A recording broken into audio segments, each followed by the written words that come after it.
She's too old for you. That's what everyone would say if they knew. Daniel Harper, 34, single father, man of routines and responsibilities, falling for a woman nearly a decade older. But standing in that empty office lounge at 11 p.m., rain hammering the windows, Elena Moore's question cut deeper than any judgment ever could. Doesn't it bother you that I'm older? What Daniel didn't know yet was that his answer would change everything. Not just for him, not just for his daughter, but for the family he never imagined he'd build. If you want to see how far love can go when you stop counting years and start counting moments, stay until the end.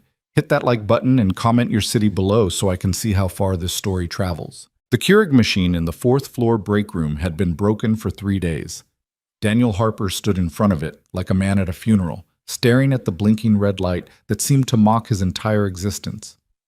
It was 2:47 p.m. on a Wednesday, that dead zone of the work week where coffee wasn't just a beverage. It was a lifeline. His spreadsheet upstairs had 1,200 rows of shipping data that needed reconciliation by 5 o'clock. His daughter's school had sent 2 reminder emails about the parent-teacher conference he kept forgetting to schedule, and his sister had texted him 4 times asking if he was still alive or just pretending. The coffee machine, apparently, had chosen this exact moment to give up on life entirely. Daniel pressed the brew button again. Nothing. He unplugged it, counted to 10 like the instruction manual suggested, plugged it back in. The red light blinked twice, made a sound like a dying cat, then went dark. Fantastic, he muttered, running a hand through hair that desperately needed a cut. Just fantastic. You look like you're negotiating with it. The voice came from behind him, calm, amused, with a warmth that seemed to fill the entire break room. Daniel turned and found himself looking at a woman he'd never seen before, though that wasn't particularly unusual. The building housed 6 different companies, and Daniel had long ago stopped trying to keep track of which faces belonged to which floors. She was standing in the doorway with a leather messenger bag over one shoulder, dressed in a charcoal blazer and dark jeans that somehow managed to look both professional and effortless. Her hair was pulled back in a loose ponytail, a few strands escaping to frame a face that was striking. Not in the conventional way that made you think of magazine covers, but in the way that made you want to keep looking, to figure out what it was about her features that seemed so perfectly balanced. I've tried everything short of percussive maintenance, Daniel said, gesturing helplessly at the machine, which I'm about 3 minutes away from attempting. The woman smiled, a real smile, not the polite half-expression people used in elevators.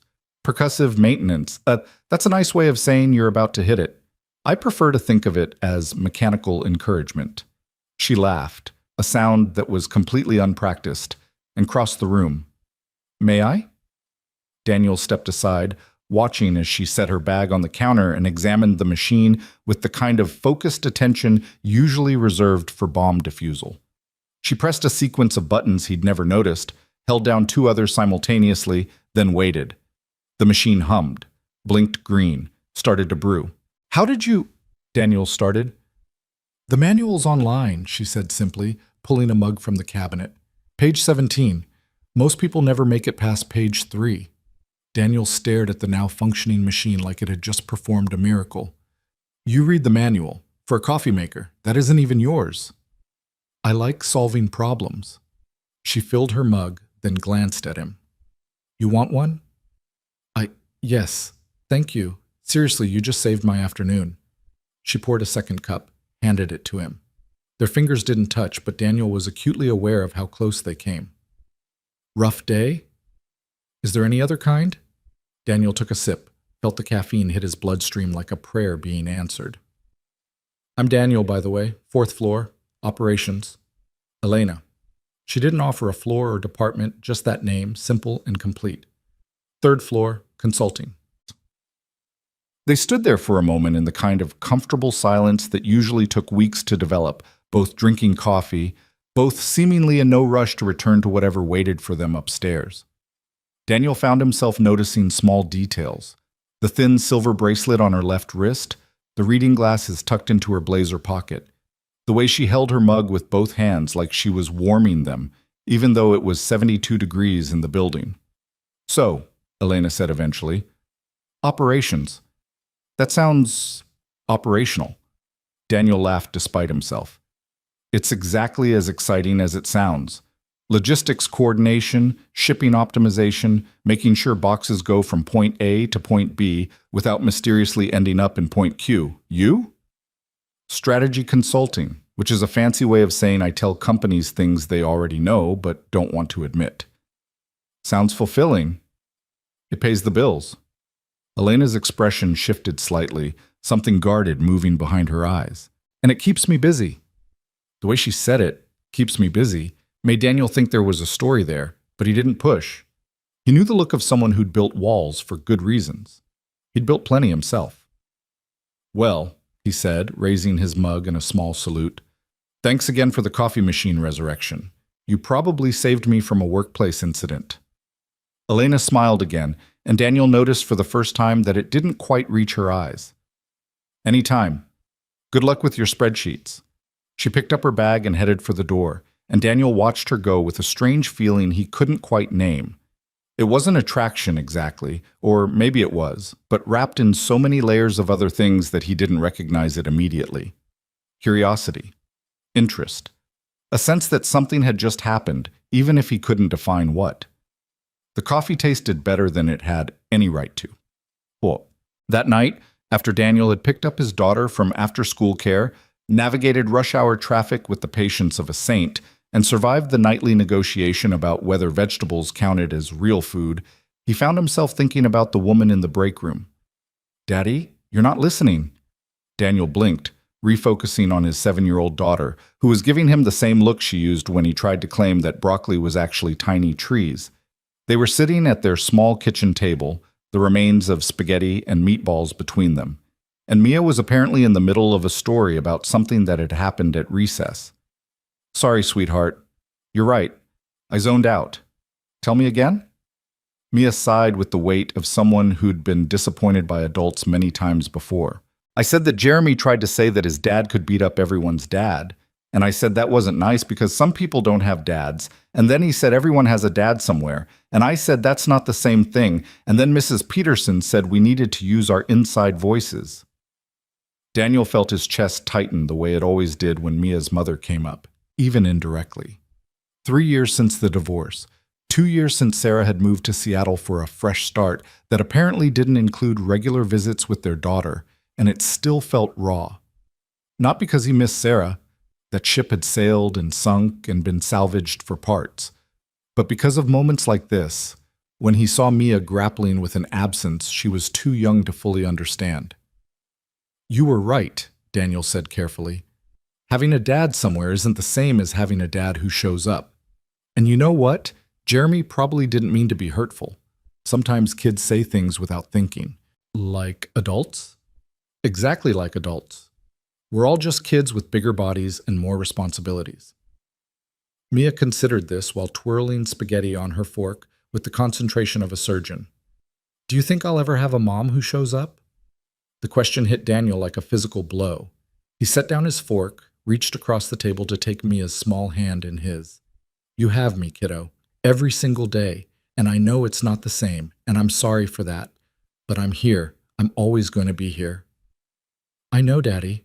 Mia squeezed his hand, then went back to her spaghetti like the conversation had never happened. That was the thing about 7-year-olds. They could drop emotional bombs and move on while you were still processing the blast radius. Later, after bath time and 2 stories and the inevitable request for just 5 more minutes of reading time, Daniel stood in Mia's doorway and watched her sleep. Her dark hair spread across the pillow, her face peaceful in a way it never quite was during waking hours. She looked so much like Sarah it sometimes hurt. The same sharp cheekbones, the same stubborn chin. But she had Daniel's eyes, gray-green and thoughtful, and she had none of Sarah's restlessness. Daniel pulled the door mostly closed and went to his own room where he did what he did every night. Checked his email, confirmed tomorrow's meetings, set out Mia's school clothes, packed her lunch, reviewed his own calendar, and tried not to think about how this was going to be his life for the next decade at minimum. He wasn't unhappy. That was important to establish. He loved his daughter with a ferocity that sometimes scared him. He had a stable job, a decent apartment, friends he saw occasionally when their schedules aligned. He was fine. But fine wasn't the same as fulfilled, and lately, Daniel had been noticing the difference. 10. He saw Elena again 4 days later. It was Friday afternoon, and Daniel was leaving early for once. Mia had a dentist appointment at 4 when he nearly collided with someone coming out of the third-floor stairwell. Sorry, He stopped. Elena. She looked startled for half a second, then her expression smoothed into recognition. Daniel. Operations, spreadsheets. That's me. Consultant. Coffee machine whisperer. Also me. She adjusted her messenger bag. Leaving early or just escaping? Dentist appointment for my daughter. You? Something shifted in Elena's face. A flicker of surprise, maybe, or reassessment. Client meeting downtown, and you have a daughter? I do. Mia. She's 7 and currently convinced that the Tooth Fairy is a government conspiracy. Elena laughed, and this time it reached her eyes. Smart kid. What gave it away? The fact that the Tooth Fairy's handwriting looks suspiciously like mine. They started walking toward the elevator together, an unconscious synchronization that felt natural. Daniel pressed the button, and they waited in the kind of comfortable silence that was becoming familiar. How old? Elena asked. Mia? 7. I said that already. Sorry, dentist appointments make me nervous.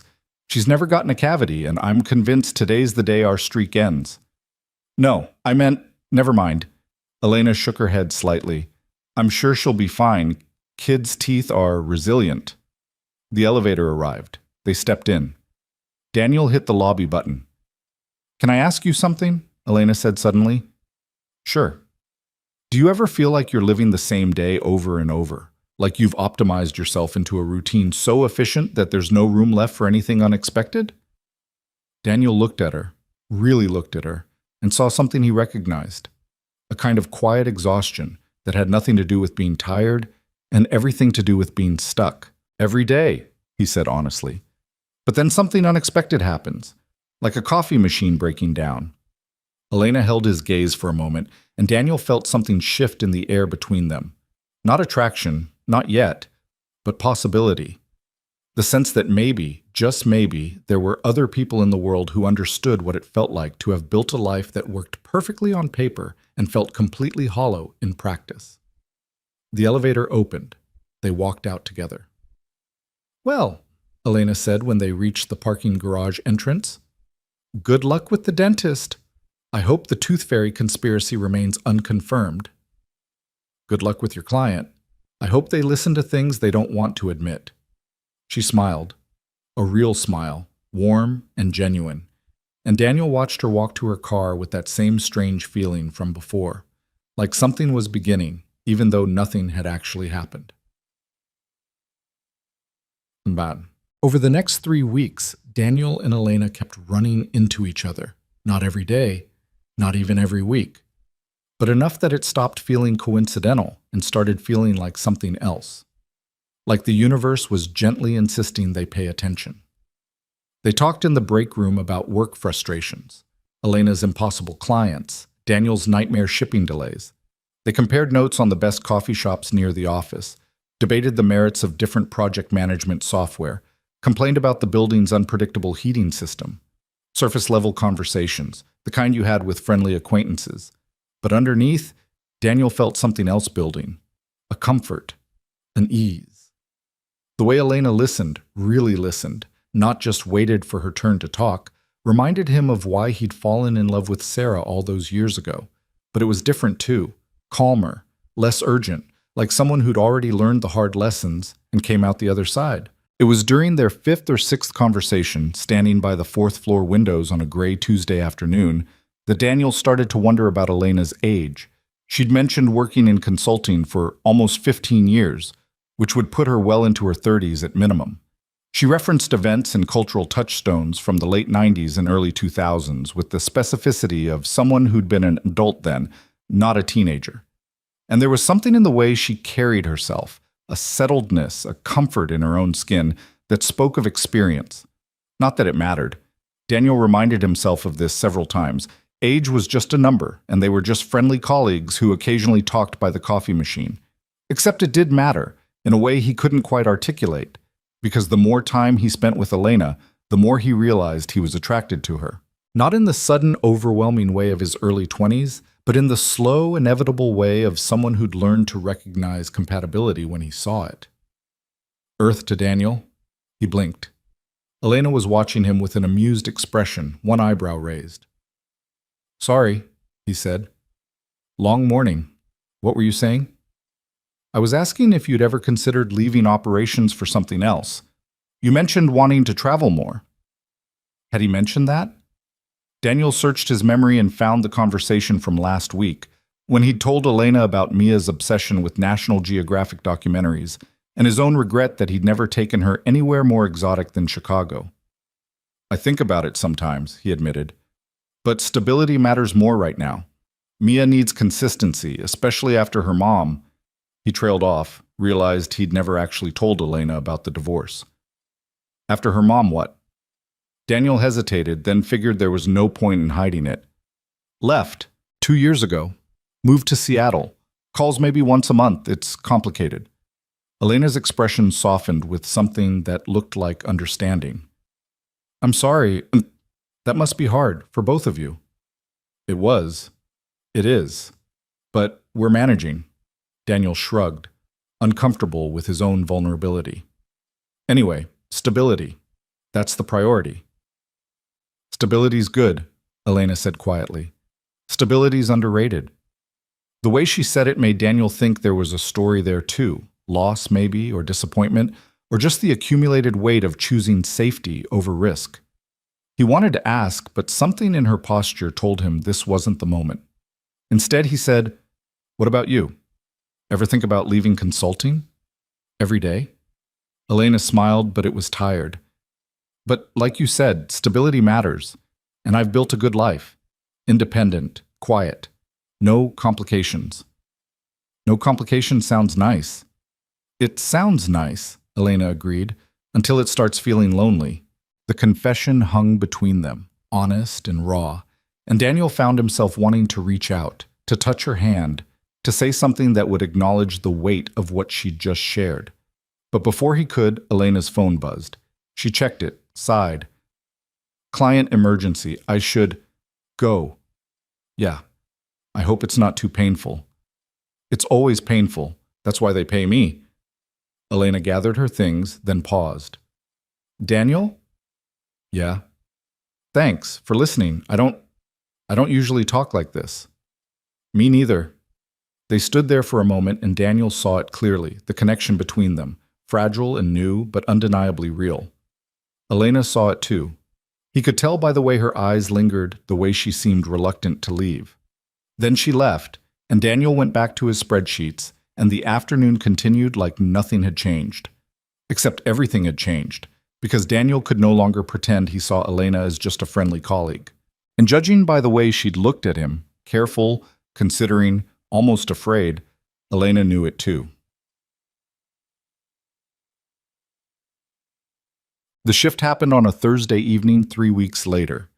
Daniel was working late, unusual but necessary given the shipping crisis that had consumed his entire week, when he decided he needed caffeine or death, whichever came first. He headed to the break room and found Elena already there, sitting at the small table by the window with her laptop open and a half-eaten salad pushed to the side. Burning the midnight oil? He asked. Elena looked up, and Daniel saw exhaustion written across her face in a way he hadn't seen before. Her hair was down for once, falling past her shoulders, and she'd shed her blazer. She looked younger like this, more relaxed, and also more tired. Trying to finish a presentation for tomorrow, she said. You? Shipping emergency. We lost a container somewhere between Los Angeles and Columbus, and apparently I'm the only person who can find it. How does one lose a container? Very carefully. Daniel grabbed a coffee pod, started the machine. You want one? I shouldn't. It's almost 8. Is that a yes? Elena smiled.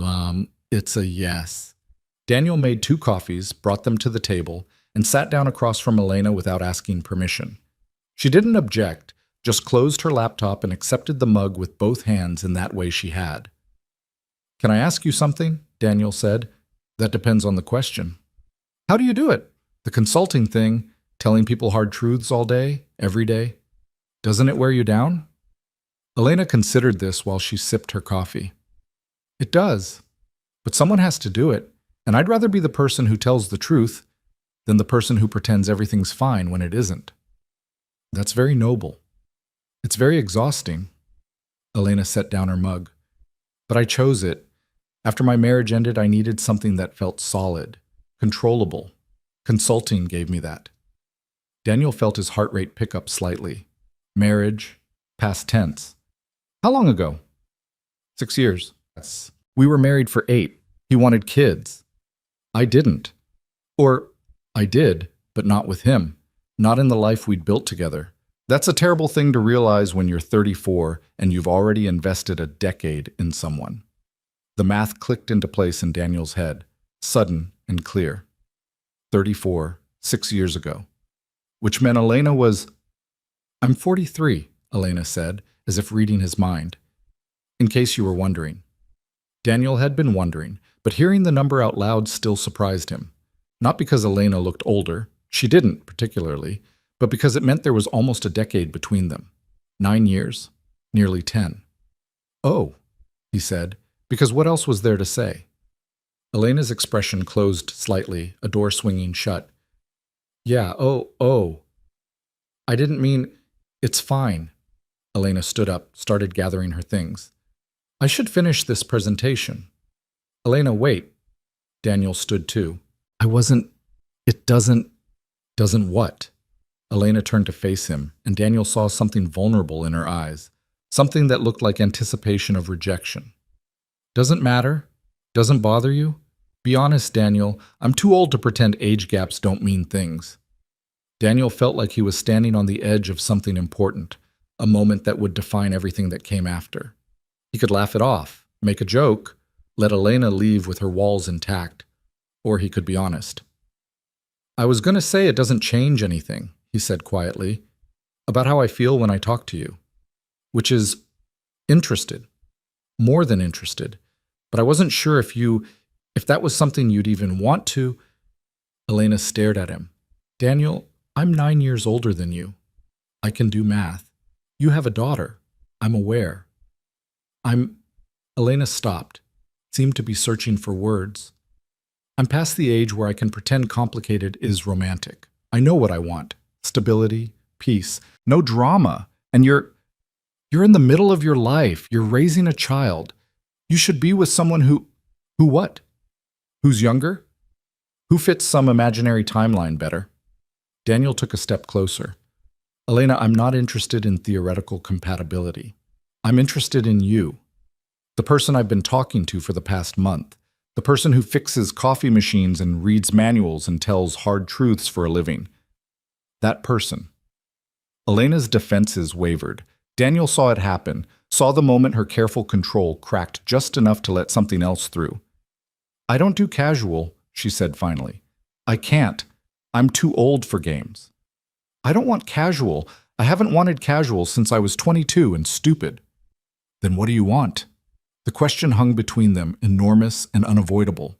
Daniel thought about his daughter asleep at home, about his carefully maintained routine, about all the reasons this was probably a terrible idea. Then he thought about the feeling he got when Elena smiled, the way conversations with her felt like coming home. I want to take you to dinner, he said. No pressure, no expectations, just dinner. And a conversation that doesn't have to end because one of us has a meeting. Elena studied him for a long moment, and Daniel forced himself to stay still, to not fill the silence with qualifications or jokes or anything that would let her think he wasn't serious. One dinner, Elena said finally. But Daniel, if we do this, I need you to be sure. I need you to know what you're asking for, because I've been the older woman before. And I've watched men realize too late that they wanted someone who could give them the next 20 years, not someone who's already spent them. I'm not asking for the next 20 years, Daniel said. I'm asking for dinner, and then maybe another dinner, and we'll figure out the rest as we go. Isn't that how this works? Elena laughed, soft and surprised. I don't know anymore. It's been a long time. Me too. They stood there, both holding coffee mugs, both visibly uncertain but unwilling to back down.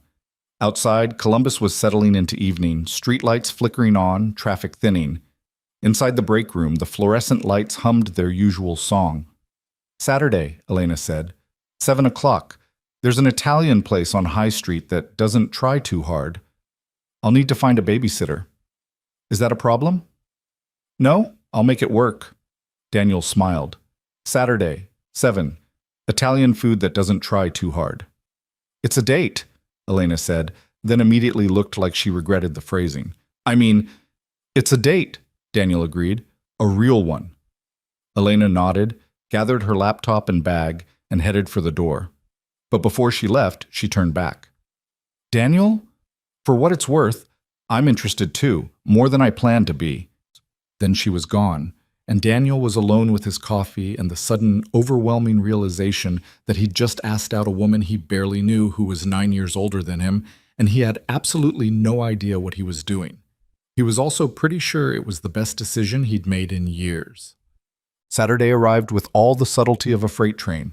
Daniel had managed to arrange for Mia to spend the evening with his sister, which involved approximately 45 minutes of questions about where he was going and why, and with whom, and was this a date, and did this mean Mia was getting a stepmom, and could she be a flower girl if there was a wedding?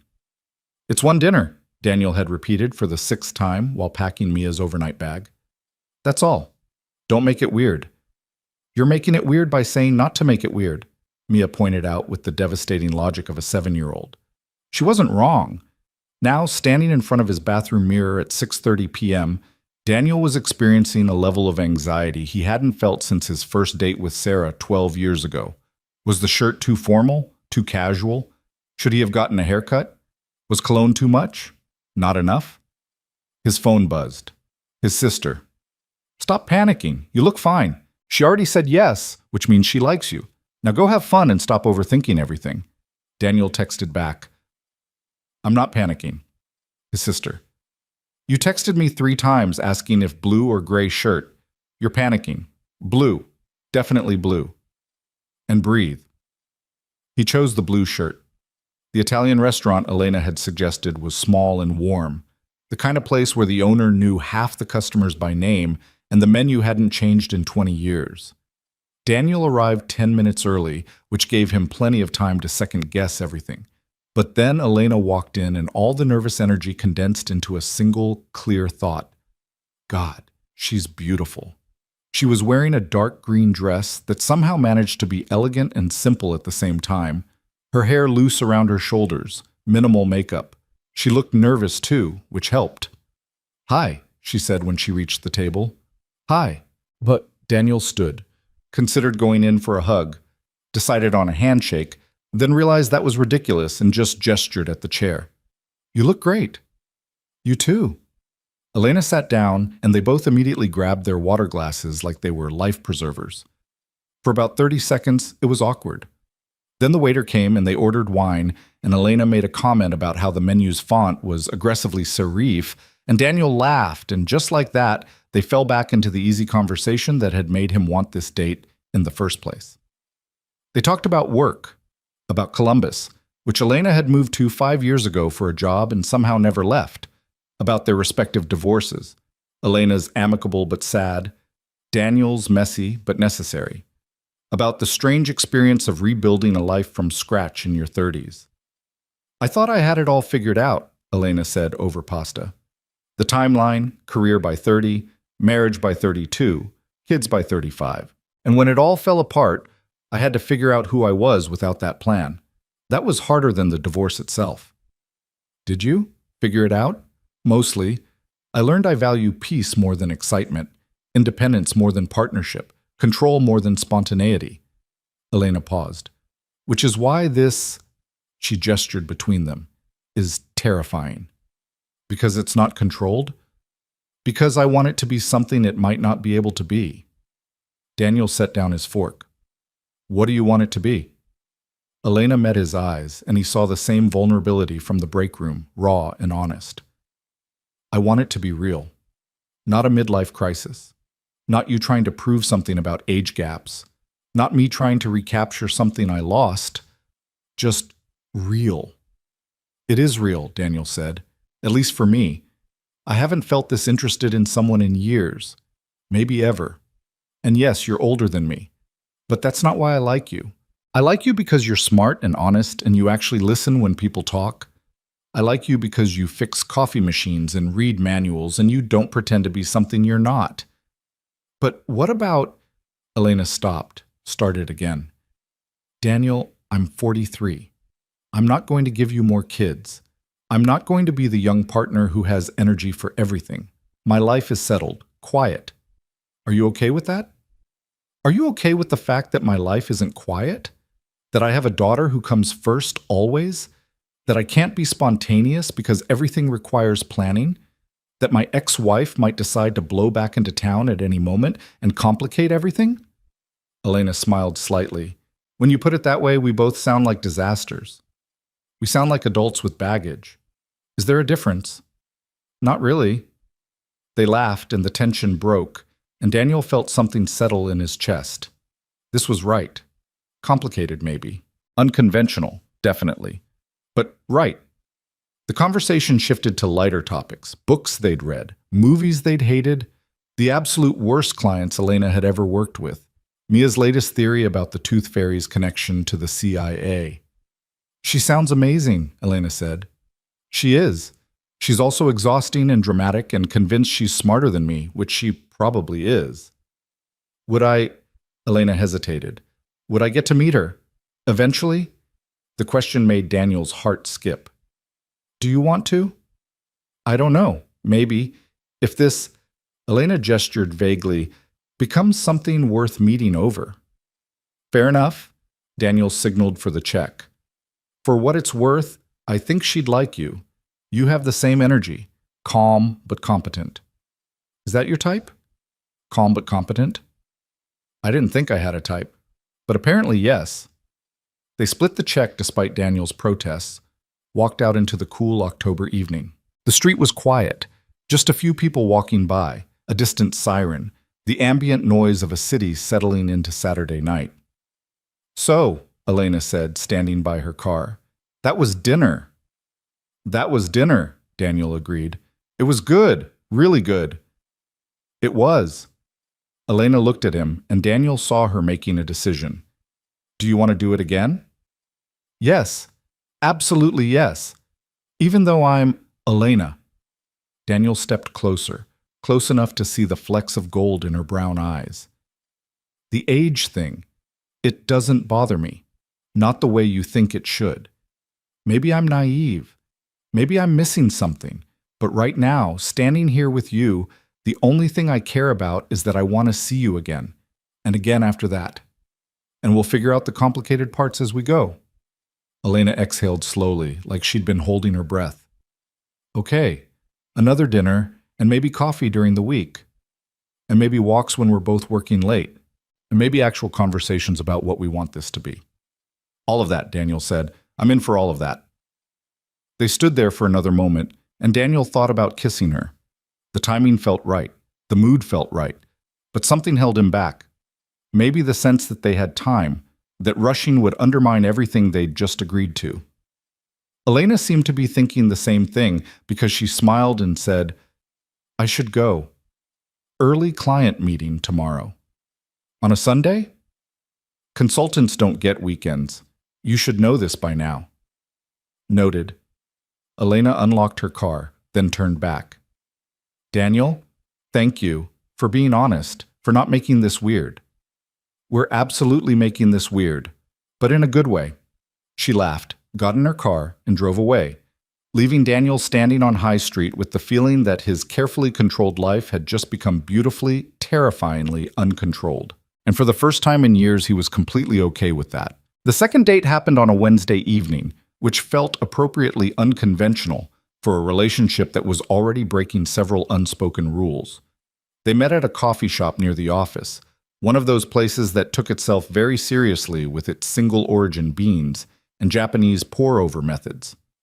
Daniel arrived first, ordered 2 cappuccinos based on what he'd observed Elena drinking, and tried not to look like someone who was nervous about a coffee date with a woman he'd already taken to dinner. Elena walked in at exactly 6:15, still in her work clothes but with her blazer shed and her hair pulled back in that loose ponytail he was beginning to recognize as her end-of-day look. She spotted him immediately, smiled, and something in Daniel's chest loosened. "You ordered already," she said, sliding into the seat across from him. "I took a chance. Cappuccino, right?" Good memory. Elena wrapped her hands around the cup, and Daniel noticed she did this every time, like the warmth mattered more than the caffeine. "How was your day? Any containers lost in the continental United States?" "Only 2. I'm getting better at this." Daniel sipped his coffee. "Client emergencies?" "3. But who's counting?" Elena's expression shifted into something more serious. "I've been thinking about what you said. At dinner." Daniel's pulse picked up. "Which part?" "The part about figuring out the complicated things as we go. I need to be clear about something." "Okay." Elena took a breath and Daniel recognized the look of someone gathering courage to be vulnerable. "I'm not good at casual. I tried it after my divorce, dated a few people, and I hated every minute of it. The ambiguity, the wondering where things were going. I need clarity, even if that makes me high maintenance or demanding or—" "It doesn't," Daniel interrupted. "It makes you honest, which is exactly what I want too." "You say that now. But Daniel, in 3 months, when you realize that dating someone my age means different priorities, different energy levels, different—" "Elena." Daniel reached across the table, not quite touching her hand, but close enough that she could feel the intention. "Can I tell you what I did last night?" She looked confused, but nodded. "I put Mia to bed, did the dishes, reviewed her homework, packed her lunch for today, laid out her clothes, checked my work email, and fell asleep reading a book about supply chain optimization. That's my life. That's been my life for 3 years. I don't have energy for clubs or spontaneous road trips or whatever you think younger guys are supposed to want. I want dinner conversations and compatibility and someone who understands that my daughter comes first, but there's still room for something real." Elena's expression softened. "That's what you want right now. But people change. Situations change." "You're right, they do. Which is why I'm not promising you forever on date number 2. I'm promising you honesty, intention, the willingness to figure this out together instead of assuming it won't work." Daniel paused. "Unless you don't want to figure it out, which is fine. But say it clearly instead of hiding behind the age thing." For a moment, Elena just stared at him. Then she laughed, surprised and genuine. "You're direct. I learned it from a consultant who tells people hard truths for a living." "Fair point." Elena finally took his hand, laced her fingers through his. Her skin was warm from the coffee cup. "Okay, clarity. I like you. More than I expected to. More than is probably wise given how recently we met. I want to keep seeing you. But I also need you to understand that if this becomes serious, there are things I can't give you." "Like what?" "More children. I'm done with that chapter. I made peace with it years ago." Elena's voice was steady, but Daniel heard the weight behind the words. "If you want more kids, I have a kid. 1 is plenty." Daniel squeezed her hand. "What else?" "I'm set in my ways. I like my routines, my quiet evenings, my independence. I won't be the girlfriend who's available every night, or who wants to move in after 6 months, or who's willing to completely reshape her life around yours." "Good, because I have a 7-year-old who's already reshaped my entire existence. I don't need you to do that. I need you to be yourself and let me be myself, and we'll find the space where those things overlap." Elena studied him for a long moment, searching his face for something. Whatever she found must have satisfied her because she nodded. "Okay, we'll try this. But Daniel, the minute you start feeling like the age gap is a problem, you tell me. You don't hide it or pretend it's fine, you tell me. Same goes for you. The minute you start feeling like my kid is too much or my life is too chaotic, you tell me. Deal." They sat there, hands linked across the table, both visibly relieved to have cleared the air. Around them, the coffee shop hummed with other people's conversations, the hiss of the espresso machine, the gentle acoustic music that probably came from a playlist called Coffee House Vibes, or something equally uninspired. "So," Daniel said eventually, Now that we've established our relationship parameters over overpriced coffee, what do people do on second dates? I have no idea. It's been approximately a decade since I did this. Want to walk? There's a park 2 blocks away. In October? In Ohio? I'll brave the 50-degree weather if you will. Elena smiled, that full smile that made her eyes crinkle at the corners. You're ridiculous. Is that a yes? It's a yes. They walked to the park, still holding hands, and talked about everything and nothing. Elena told him about her brother in Portland, who kept trying to set her up with his divorced friends. Daniel told her about his sister who'd interrogated him for 30 minutes about this mystery woman he was seeing. They compared notes on their respective families' opinions about their life choices, found common ground in the universal experience of disappointing parents who'd had very specific expectations. My mother still introduces me as her daughter who's very successful in business, Elena said, her breath visible in the cooling air. Like she's apologizing for the fact that I'm not married with grandchildren. My dad refers to me as the one who stayed in Ohio. He doesn't mean it as a compliment. Where did he want you to go? Anywhere more impressive? New York, San Francisco, somewhere that sounds good at dinner parties? Daniel shrugged. But I like Columbus. It's stable, affordable. Good schools for Mia. Stability's underrated, Elena said, echoing her words from their first real conversation. You said that before. In the break room. Did I? You did. Right after you told me you'd built a good life with no complications. Elena laughed softly. That feels like a lifetime ago. Also, I'm pretty sure I jinxed myself. You're definitely a complication. The best kind? Too soon to tell. Ask me in 3 months. They walked until the park's lights came on, golden against the darkening sky, and Daniel felt something he hadn't felt in years. Contentment. Not excitement, not the rush of new attraction, but the deeper satisfaction of being with someone who felt right. Easy, like coming home. When he dropped Elena at her car, she turned to him and said, I had a good time. Again. Again, Daniel agreed. When can I see you next? Friday? If you can get a babysitter? I'll make it work. This time, when Elena looked at him, Daniel saw the question in her eyes, the same one he'd been wondering about since Saturday. But before either of them could act on it, Elena's phone buzzed. She glanced at it, sighed. Client, she said, I should go. Yeah, I'll text you. You better. She left and Daniel drove home with the radio off, wanting to preserve the quiet peace of the evening. His sister had already put Mia to bed, and she greeted him at the door with a knowing smile. Good date? Really good date. You're smiling like an idiot. I'm aware. His sister grabbed her coat, paused at the door. Danny? I'm happy for you. You deserve this. Thanks, sis. After she left, Daniel checked on Mia, still asleep, one arm flung over her head in the dramatic way she had, and then sat in his living room with a cup of tea, thinking about Elena's words. The clarity she needed, the boundaries she'd drawn, the honesty she'd demanded. It was refreshing, he realized. No games, no wondering, just two adults being clear about what they wanted and what they could offer. His phone buzzed. Elena. Made it home. Thank you for tonight, for understanding. Daniel. Thank you for being clear about what you need. It helps. Elena. Friday still works? Daniel. Friday works. Can't wait. He meant it. The relationship developed over the next 6 weeks with the kind of steady intentionality that characterized both of their personalities. They saw each other twice a week, sometimes 3 if schedules aligned. Dinners, coffee. One memorable Saturday afternoon at an art museum where they spent 2 hours arguing about abstract expressionism and whether Jackson Pollock was a genius or a fraud. They texted throughout the day, nothing excessive, just small check-ins that made Daniel feel connected even when they were apart. Elena still hadn't met Mia. They discussed it carefully, both agreeing that introducing a new partner to a 7-year-old required certainty they didn't quite have yet.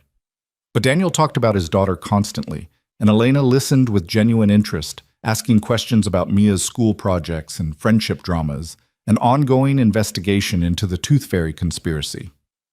She sounds exactly like you, Elena said one evening over Thai food. God help us all if that's true.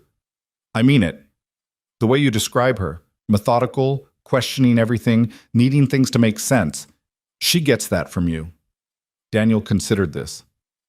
Sarah used to say Mia was too serious for a kid, like it was a flaw. Elena's expression hardened slightly. Being thoughtful isn't a flaw. It's a gift. Your ex sounds like someone who confused depth with difficulty. That's actually a perfect description of our marriage. Daniel set down his fork. She wanted everything to be easy, light, fun. And when it wasn't, when real life showed up, she checked out. Her loss. Yeah, but also, I don't want to be the guy who trash talks his ex. Mia loves her mom, even though Sarah's barely present. It's complicated. Most real things are. Elena reached across the table, took his hand. For what it's worth, I think you're doing an amazing job. Single parenting isn't easy, and you're showing up every day. Some days are better than others. That's true for everyone, parenting or not. They sat in comfortable silence for a moment, and Daniel felt grateful for Elena's lack of judgment. She didn't offer unsolicited advice about Mia, didn't try to insert herself into his parenting, just listened and supported and accepted that his daughter was a fundamental part of his life. It was on their 8th date, a Friday evening in late November, that things shifted. They were at Elena's apartment for the first time, a decision that had felt significant enough that they'd discussed it beforehand. Daniel had arranged for Mia to stay overnight at his sister's, which Mia had greeted with approximately 40 questions about whether this meant Daniel was getting married. It means I'm having dinner with a friend, Daniel had said, which was technically true even if it felt insufficient. Elena's apartment was exactly what Daniel had expected. Clean, organized, decorated with care, but not fussiness. Lots of books. A few pieces of good art. A kitchen that looked actually used, not staged. It felt like her. Comfortable. Intentional. Wine? Elena asked, already pulling a bottle from the rack. Please? She poured 2 glasses of red, handed him one, and they settled on her couch with the kind of ease that came from weeks of getting to know each other's rhythms. Outside, early winter darkness had settled over Columbus, and inside, Elena's apartment was warm and softly lit. I like your place, Daniel said. Thank you. It took me a year to make it feel like home after the divorce. I kept wanting to decorate it like the house I'd shared with my ex, then realized I needed to figure out my own taste first. What was the house like? Beige. So much beige. My ex-husband believed strongly in neutral palettes. Elena gestured at her deep blue walls, the burgundy throw pillows. This felt like a rebellion. A very tasteful rebellion. The best kind. They talked about work, about Mia's upcoming school play, about Elena's brother's latest attempt to convince her to move to Portland. Normal conversation, easy and familiar. But underneath, Daniel felt something building, a tension that had been growing for weeks since that first almost kiss outside the Italian restaurant. Can I ask you something? Elena said suddenly. Always. Are you happy? With this? With us? She gestured vaguely between them. I know it's only been 2 months, but I need to know if this is what you expected. Daniel set down his wine glass, turned to face her fully. It's better than what I expected. Why? Are you having doubts? No, the opposite. Elena looked nervous, which was rare enough to make Daniel pay close attention. I think I'm falling for you, which terrifies me because I swore I wouldn't do this again, wouldn't risk feeling this much for someone who might wake up one day and realize they want something different. Elena, let me finish. She took a breath. I know we said we'd figure things out as we go, and I meant that. But I also need to know if you're feeling the same way. If this is becoming something real for you too. Because if it's not, if this is just nice and convenient and pleasant, I need to know now before I get any more attached. Daniel felt his heart rate pick up, not from anxiety, but from the recognition that they'd reached one of those moments that would define everything that came after. He could play it safe, hedge his bets, keep things casual. Or he could be honest. I'm falling for you too, he said quietly. I have been for weeks. Maybe since that first conversation in the break room when you fixed the coffee machine and looked at me like I was a competent adult instead of a mess of responsibilities. I think about you constantly. I plan my days around when I might see you. I tell Mia stories about work, and half of them are actually about you. Elena's eyes were bright. Really? Really? And yes, it scares me too, because my life is complicated and there's no easy way to integrate you into it. But I want to try. I want you to meet Mia. I want to figure out what it looks like for us to be together in a real way, not just dinners and coffee dates. When you say real way, I mean I want you to be my girlfriend. I want us to be in a relationship, an actual, defined, this is what we are to each other relationship. Daniel took her hand. If that's what you want too. Elena smiled, and it was the most unguarded expression Daniel had ever seen on her face. That's what I want, very much. Yeah? Yeah. They sat there for a moment, both grinning like idiots, and then Elena leaned in and kissed him. It wasn't their first kiss. They'd managed a quick one after their fourth date, hurried and slightly awkward in a parking lot. But this was different, slower, deeper, the kiss of two people who'd decided to stop holding back. When they finally pulled apart, Elena rested her forehead against his. I can't believe I'm 43 and acting like a teenager. I can't believe I'm 34 and feel like I'm doing this for the first time. Is that a good thing? The best thing. They spent the rest of the evening on her couch, talking and kissing and occasionally remembering to drink their wine. Daniel told her about his marriage to Sarah, the slow erosion of connection, the relief when it finally ended. Elena told him about her ex-husband, a good man who wanted a different life than she could give him, and how they'd separated with sadness, but without bitterness. He's remarried now, Elena said, has 2 kids. I get a Christmas card every year with their family photo, and I'm genuinely happy for him. That's what he wanted, what he deserved. Do you ever regret it, not having kids? Elena was quiet for a moment. Sometimes, but not the way you might think. I don't regret not being a mother. I regret not being sure enough of myself at 34 to tell him earlier. I wasted 2 years of both our lives trying to want something I knew I didn't want. You were trying to make it work. I was trying to be someone I wasn't. There's a difference. Elena turned to look at him. That's why I need you to be sure, Daniel, about the age thing, about dating someone who's made very specific choices about her life.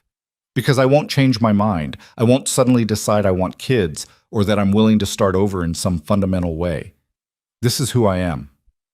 I know, and this is who I am, a single dad with a daughter who comes first, who needs stability more than excitement, who's already done the chaos of early parenthood and has no desire to repeat it. Daniel cupped her face in his hand. We fit, Elena.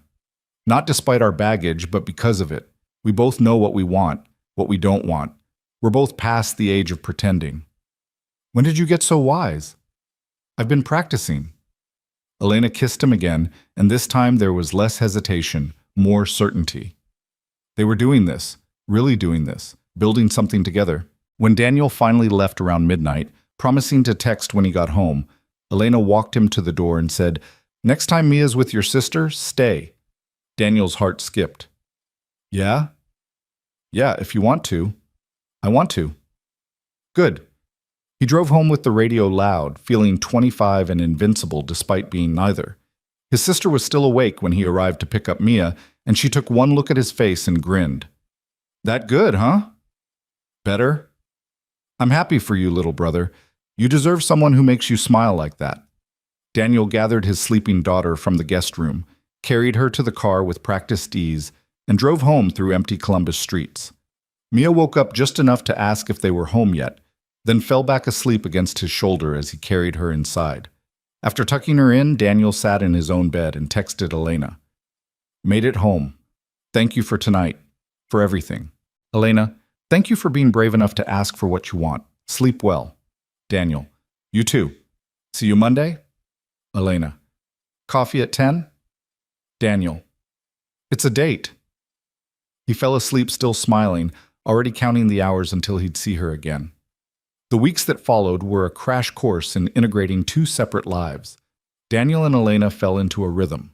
Coffee breaks during the work week, dinners on Friday nights, occasional weekend afternoons when Daniel could arrange childcare. They talked about meeting Mia, planned it carefully, then rescheduled twice because Daniel wanted to be absolutely certain the timing was right. I'm not worried about you liking her, Daniel explained one evening. I'm worried about her getting attached too quickly. She's been asking about you. She knows you exist. What does she know? That you're someone I've been seeing, that you're nice, that you make me happy. Daniel paused. She asked if you're going to be her new mom. Elena's expression flickered with something complex. Surprise, maybe worry. What did you tell her? That nobody's replacing anybody, that you're important to me and I want her to meet you, but that doesn't mean everything's changing overnight. How did she take it? She said okay and went back to building a Lego castle. So either she's very mature about relationships or she doesn't actually care that much. Elena laughed. Probably a mix of both. Kids are resilient like that. Still, I want to do this right. She's already had one parent disappear from her life. I won't let her get close to someone unless I'm sure they're staying. And are you sure I'm staying? Daniel met her eyes. Yes. Are you? Yes, Elena said without hesitation. I'm not going anywhere. They planned the meeting for a Sunday afternoon in early December. Neutral territory, low pressure, with an exit strategy if things went poorly. The Columbus Zoo, which Mia loved and which provided plenty of distractions if conversation got awkward. Daniel picked up Elena at noon, and she climbed into his car looking nervous in a way he'd never seen before. It's going to be fine, he said. What if she hates me? She won't hate you. What if I say something wrong? I don't know how to talk to 7-year-olds. You talk to them like small adults with fewer filters and more questions about dinosaurs. Elena took a deep breath. Okay, I can do that. They picked up Mia from Daniel's sister's place, and for the first few minutes, his daughter was uncharacteristically quiet, studying Elena with the intense focus she usually reserved for math problems. Hi, Mia, Elena said from the front seat, turning to smile at her. Your dad's told me a lot about you. He's told me about you too, Mia said. He said you're very smart and you fix coffee machines. I do fix coffee machines. What else did he tell you? That you make him happy, and that you don't like beige. Elena laughed, surprised. Both of those things are very true. What color do you like? Purple, and also green, but not together because that looks weird. I agree. Some colors shouldn't be friends. From there, conversation flowed more easily. Mia asked Elena approximately 60 questions during the drive to the zoo, where she lived, what kind of car she drove, if she had any pets, what her favorite animal was, whether she believed in the tooth fairy. I believe the tooth fairy is a social construct designed to make losing teeth less traumatic, Elena said seriously. Mia turned to Daniel with wide eyes. Dad, she knows. I told you she was smart. At the zoo, they wandered from exhibit to exhibit, and Daniel watched Elena interact with his daughter with a combination of relief and growing affection. She didn't try too hard, didn't talk down to Mia, just treated her with the same straightforward honesty she brought to everything else. When Mia wanted to spend 20 minutes watching the elephants, Elena stood beside her and answered questions about elephant social structures with the patience of someone who actually cared about the answers. When Mia got tired and cranky, Elena suggested ice cream without making it seem like a big deal. Can Elena come over for dinner? Mia asked on the drive home, apparently having decided Elena was acceptable. Daniel glanced at Elena, saw her slight nod. If she wants to. Elena? I'd love to. Dinner was pizza and salad at Daniel's apartment, and while it wasn't fancy, it felt right. Mia showed Elena her room, her extensive Lego collection, her favorite books. Elena asked questions and listened to the answers and didn't try to be anything other than herself. After dinner, while Mia was distracted by a TV show, Elena helped Daniel clean up in the kitchen. That went well, she said quietly. Better than well. She likes you. I like her too. She's remarkable, Daniel. You've done an incredible job. We've done an incredible job. She's raised herself as much as I've raised her. Daniel dried a plate, set it aside. Thank you for being so good with her, for not trying too hard. I just treated her like a person, small person, but still a person. Not everyone does that. Elena leaned against the counter, watched Mia through the doorway. Can I ask you something? Always. What happens now? Do I become part of her life? Part of your lives? Daniel set down the dish towel, took Elena's hands. If you want to be. I know it's fast. I know we've only been together for 3 months. But I also know how I feel about you, And I know that whatever this is, it's real. So yes, if you want to be part of our lives, there's room for you here. Elena's eyes filled with tears, which she blinked back quickly. I want that. Very much. Yeah? Yeah? Mia appeared in the doorway, clutching her favorite stuffed elephant. Elena, do you want to see my elephant collection? I would love to see your elephant collection. Daniel watched them walk down the hall together, Mia chattering about each elephant's name and origin story, Elena listening with genuine interest. Something in his chest felt full, complete in a way it hadn't been in years. This was his life now. His daughter, his girlfriend, his small family expanding to include someone new. It was terrifying and wonderful, and exactly what he hadn't known he needed. Later, after Mia was in bed and Elena was getting ready to leave, Daniel walked her to her car.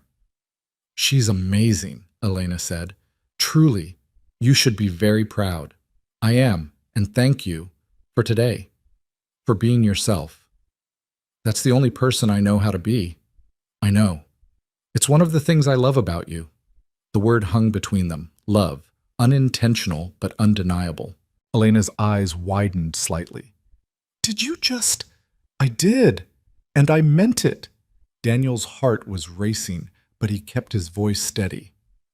I love you, Elena. I know it's soon. I know we're supposed to wait some appropriate amount of time, but I do. I love you. Elena's smile was brilliant, transformative. I love you too. I have for weeks. I just didn't know how to say it without sounding crazy. We can be crazy together. Deal. They kissed in the parking lot under the December stars, and Daniel felt certain, more certain than he'd been about anything in years, that this was right. That Elena was right. That somehow, against all the conventional wisdom about age gaps and timing and complicated lives, they'd found something worth keeping. Christmas came with complications Daniel hadn't anticipated. Sarah called 3 days before the holiday, her voice bright with the artificial cheer she always adopted when she wanted something. Daniel was at his desk reviewing shipping manifests when his phone lit up with her name. He almost didn't answer. Hey, he said, keeping his tone neutral. Danny, hi, how are you? How's my baby girl? Daniel gritted his teeth at the possessive pronoun. Mia's fine. She's doing well in school. Made the honor roll again. That's wonderful. She's so smart. She gets that from me, you know. Sarah laughed like this was a joke they shared. Listen, I know this is last minute, but I'm coming to Columbus for Christmas. I thought I could take Mia for a few days. You know, mother-daughter time. We could go shopping, see the Nutcracker, do the whole holiday thing. Daniel felt his stomach drop. You're coming here. When? I'm flying in on the 23rd. I've already booked a hotel downtown. The Hilton. Very nice. Sarah, you can't just show up and expect to take Mia for days. She has plans. We have plans. What plans could a 7-year-old possibly have? Danny, I'm her mother. I have rights. You have rights you haven't exercised in 6 months. You missed her birthday. You missed Thanksgiving. You can't just breeze in when it's convenient and expect everything to revolve around you. There was a pause, and when Sarah spoke again, her voice had an edge. Is this about that woman? Mia mentioned someone named Elena on our last call. Are you seriously trying to replace me? Daniel closed his eyes, counted to 5. Nobody's replacing anybody. Elena is someone I'm seeing. Mia's met her. They get along. That has nothing to do with you showing up unannounced. It has everything to do with it. I don't want some stranger around my daughter while I'm trying to rebuild our relationship. Then maybe you should have been around for the past 2 years building that relationship. Daniel's voice was sharper than he intended. Look, if you want to see Mia, fine. But it needs to be on terms that work for her, not just for you. I'm her mother, Danny. Then act like it, consistently. Not just when you feel guilty or lonely or whatever is driving this sudden maternal instinct. Sarah was quiet for a long moment. When she spoke again, her voice was smaller. I know I've screwed up. I know I haven't been there. But I'm trying, okay? Can't you give me credit for trying? Daniel felt the familiar tug of guilt that Sarah had always been able to invoke. She wasn't a monster. She was just someone who'd made choices that prioritized herself over their daughter, and Daniel was tired of making excuses for it. You can see her, he said finally. Christmas Eve. From noon to 6, at my place. That gives you 6 hours. Make them count. Thank you, really. Thank you. And Sarah? If you're bringing a boyfriend or fiancé or whatever, I need to know in advance. There's no one, it's just me. After they hung up, Daniel sat at his desk staring at nothing, feeling the careful equilibrium of his life tilt sideways. He needed to tell Mia. He needed to tell Elena. He needed to figure out how to navigate his ex-wife's sudden reappearance without letting it derail everything he'd built. His phone buzzed. Elena. Coffee break in 10. I need a sanity check on a client proposal. Daniel. Make it 15 and I'll need a sanity check on my ex-wife showing up for Christmas. Elena. I'll bring the coffee. You bring the drama. They met in the break room, which had become their unofficial headquarters for processing life's complications. Elena took one look at Daniel's face and set down 2 cups of coffee she'd brought from the good place down the street. Okay, she said. Tell me everything. Daniel explained the phone call, Sarah's plans, his agreement to let her see Mia. Elena listened without interrupting, her expression shifting from surprise to concern to something harder to read. How do you feel about it? She asked when he finished. Angry. Frustrated. Also guilty because I'm angry and frustrated. Daniel ran his hands through his hair. I want Mia to have a relationship with her mom, but I also don't want Sarah to break her heart again. She does this. Shows up, makes promises, disappears, and Mia's the one who pays for it. What does Mia know? Nothing yet. I wanted to talk to you first. Elena's expression softened. Why? Because you're part of this now, part of our lives. And I need to know if Sarah being here is going to be weird or uncomfortable or… Daniel. Elena took his hand. I'm not threatened by your ex-wife. She's Mia's mother. Of course she should see her daughter. My only concern is Mia and you. You're sure? I'm sure. Elena paused. But I do think I should make myself scarce on Christmas Eve. This should be their time, not complicated by me being there. You were supposed to come for dinner. Mia's been planning it for a week. I know, and I will. Just not on Christmas Eve. We can do our own celebration on Christmas Day after Sarah leaves. Elena squeezed his hand. It's one day, Daniel. We have plenty of other days. Daniel felt something loosen in his chest. Have I mentioned that I love you? Not in the last 48 hours. I was starting to worry. I love you. Thank you for being so understanding about this mess. It's not a mess. It's just life. Complicated, inconvenient life. Elena smiled. Now go tell Mia her mom's coming, and be prepared for every possible reaction from excitement to anger to complete indifference. Daniel told Mia that evening over dinner, watching her face carefully for clues about how she was processing the information. Mom's coming here? Mia set down her fork, her expression unreadable. Like, to our apartment? Yes, on Christmas Eve. She wants to spend time with you. See how you're doing. Why now? It was such an adult question that Daniel felt his heart break a little. I don't know, sweetheart. Maybe she's been thinking about you, missing you. She could have called more if she missed me. You're right. She could have. Daniel wasn't going to lie or make excuses. Mia deserved honesty. But she's trying now, and I think it's worth giving her a chance. What do you think? Mia picked at her spaghetti, her face scrunched in concentration. Will Elena be here? Not on Christmas Eve. That day is just for you and your mom. But Elena will come on Christmas Day for our regular dinner. Okay. Mia looked up. Can I ask Mom about Seattle? I want to know if she's seen any orcas. You can ask her anything you want. Even about why she left? Daniel's throat tightened. Even that, if you want to. Mia nodded, seeming satisfied with this answer, and went back to eating. Daniel watched her, marveling at her resilience and also mourning the fact that she needed it. Christmas Eve arrived with fresh snow and Sarah's rental car pulling up at exactly noon. Daniel watched from the window as his ex-wife climbed out, looking polished and put together in designer jeans and a cashmere coat he knew cost more than his monthly rent. She'd cut her hair shorter, dyed it lighter, lost weight. She looked like someone playing the role of successful divorcee. She's here, he told Mia, who was sitting on the couch pretending to read but actually vibrating with nervous energy. I know. I saw. The doorbell rang. Daniel opened it to find Sarah holding an enormous bag from some expensive toy store, her smile bright and brittle. Danny, you look good. Sarah, come in. She stepped inside and Daniel saw her taking in the apartment with barely concealed judgment. He knew what she was seeing, the modest furniture, the toys in bins, the art projects on the refrigerator. Not the life she'd wanted, not the life she'd chosen. Then Mia appeared, and Sarah's expression transformed into something that looked almost genuine. Mia, oh my goodness, you've gotten so big. People usually get bigger when time passes, Mia said, which made Daniel suppress a smile. Sarah knelt down, pulled Mia into a hug that Mia tolerated but didn't quite return. I've missed you so much, baby, so much. Hi, Mom. I brought you presents. Want to see? For the next 6 hours, Daniel made himself scarce in his own apartment, giving Sarah and Mia space while staying close enough to intervene if needed.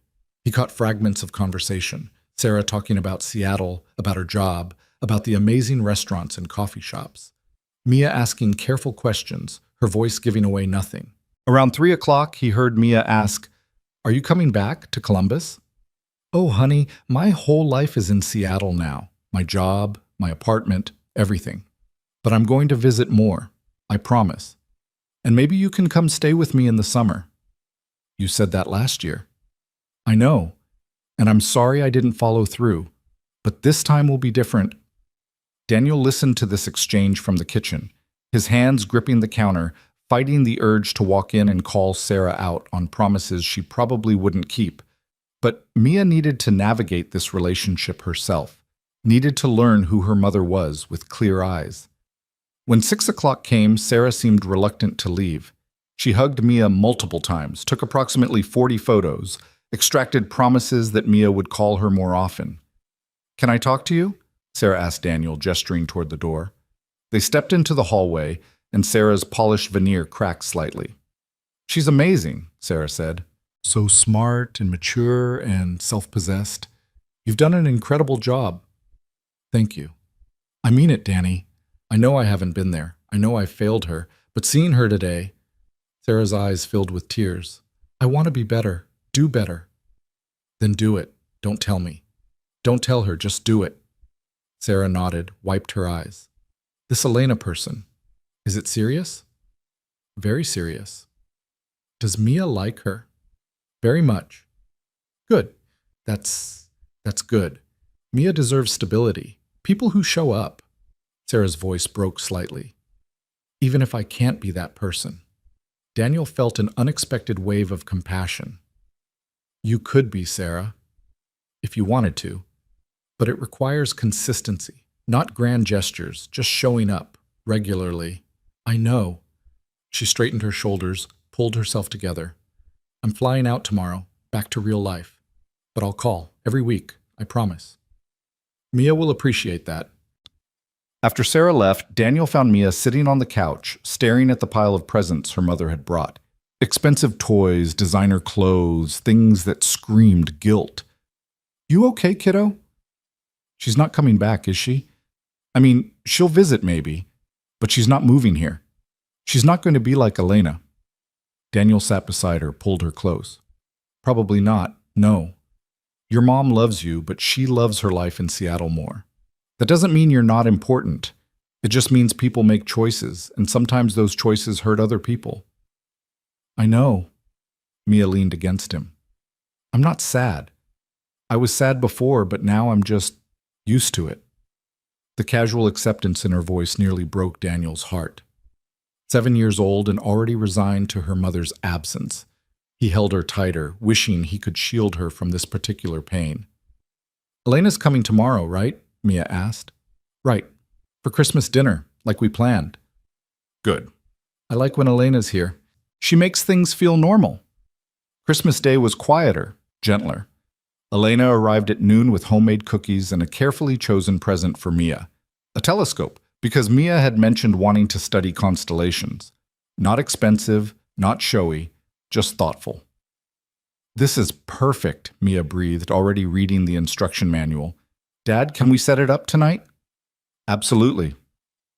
They spent the day cooking together, playing board games, watching Mia test out her new telescope from the apartment balcony despite it being full daylight.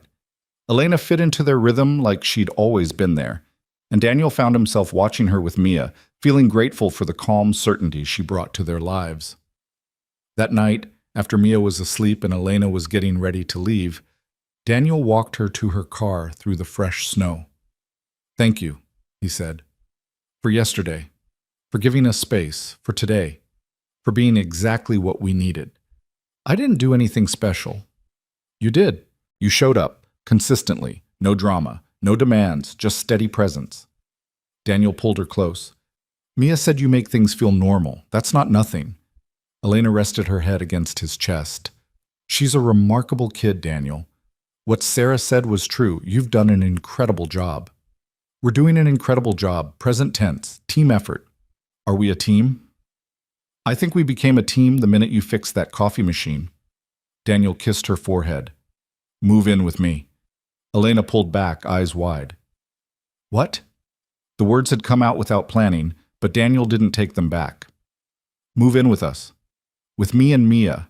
I know it's fast. I know we've only been together for 4 months, but it feels right. You're already part of our lives. Why not make it official? Daniel, that's huge. Have you thought about this? Really thought about it? I think about it constantly. I think about coming home to you, about Mia having you there for homework help and bedtime stories, about building something permanent instead of scheduling our lives around when we can see each other.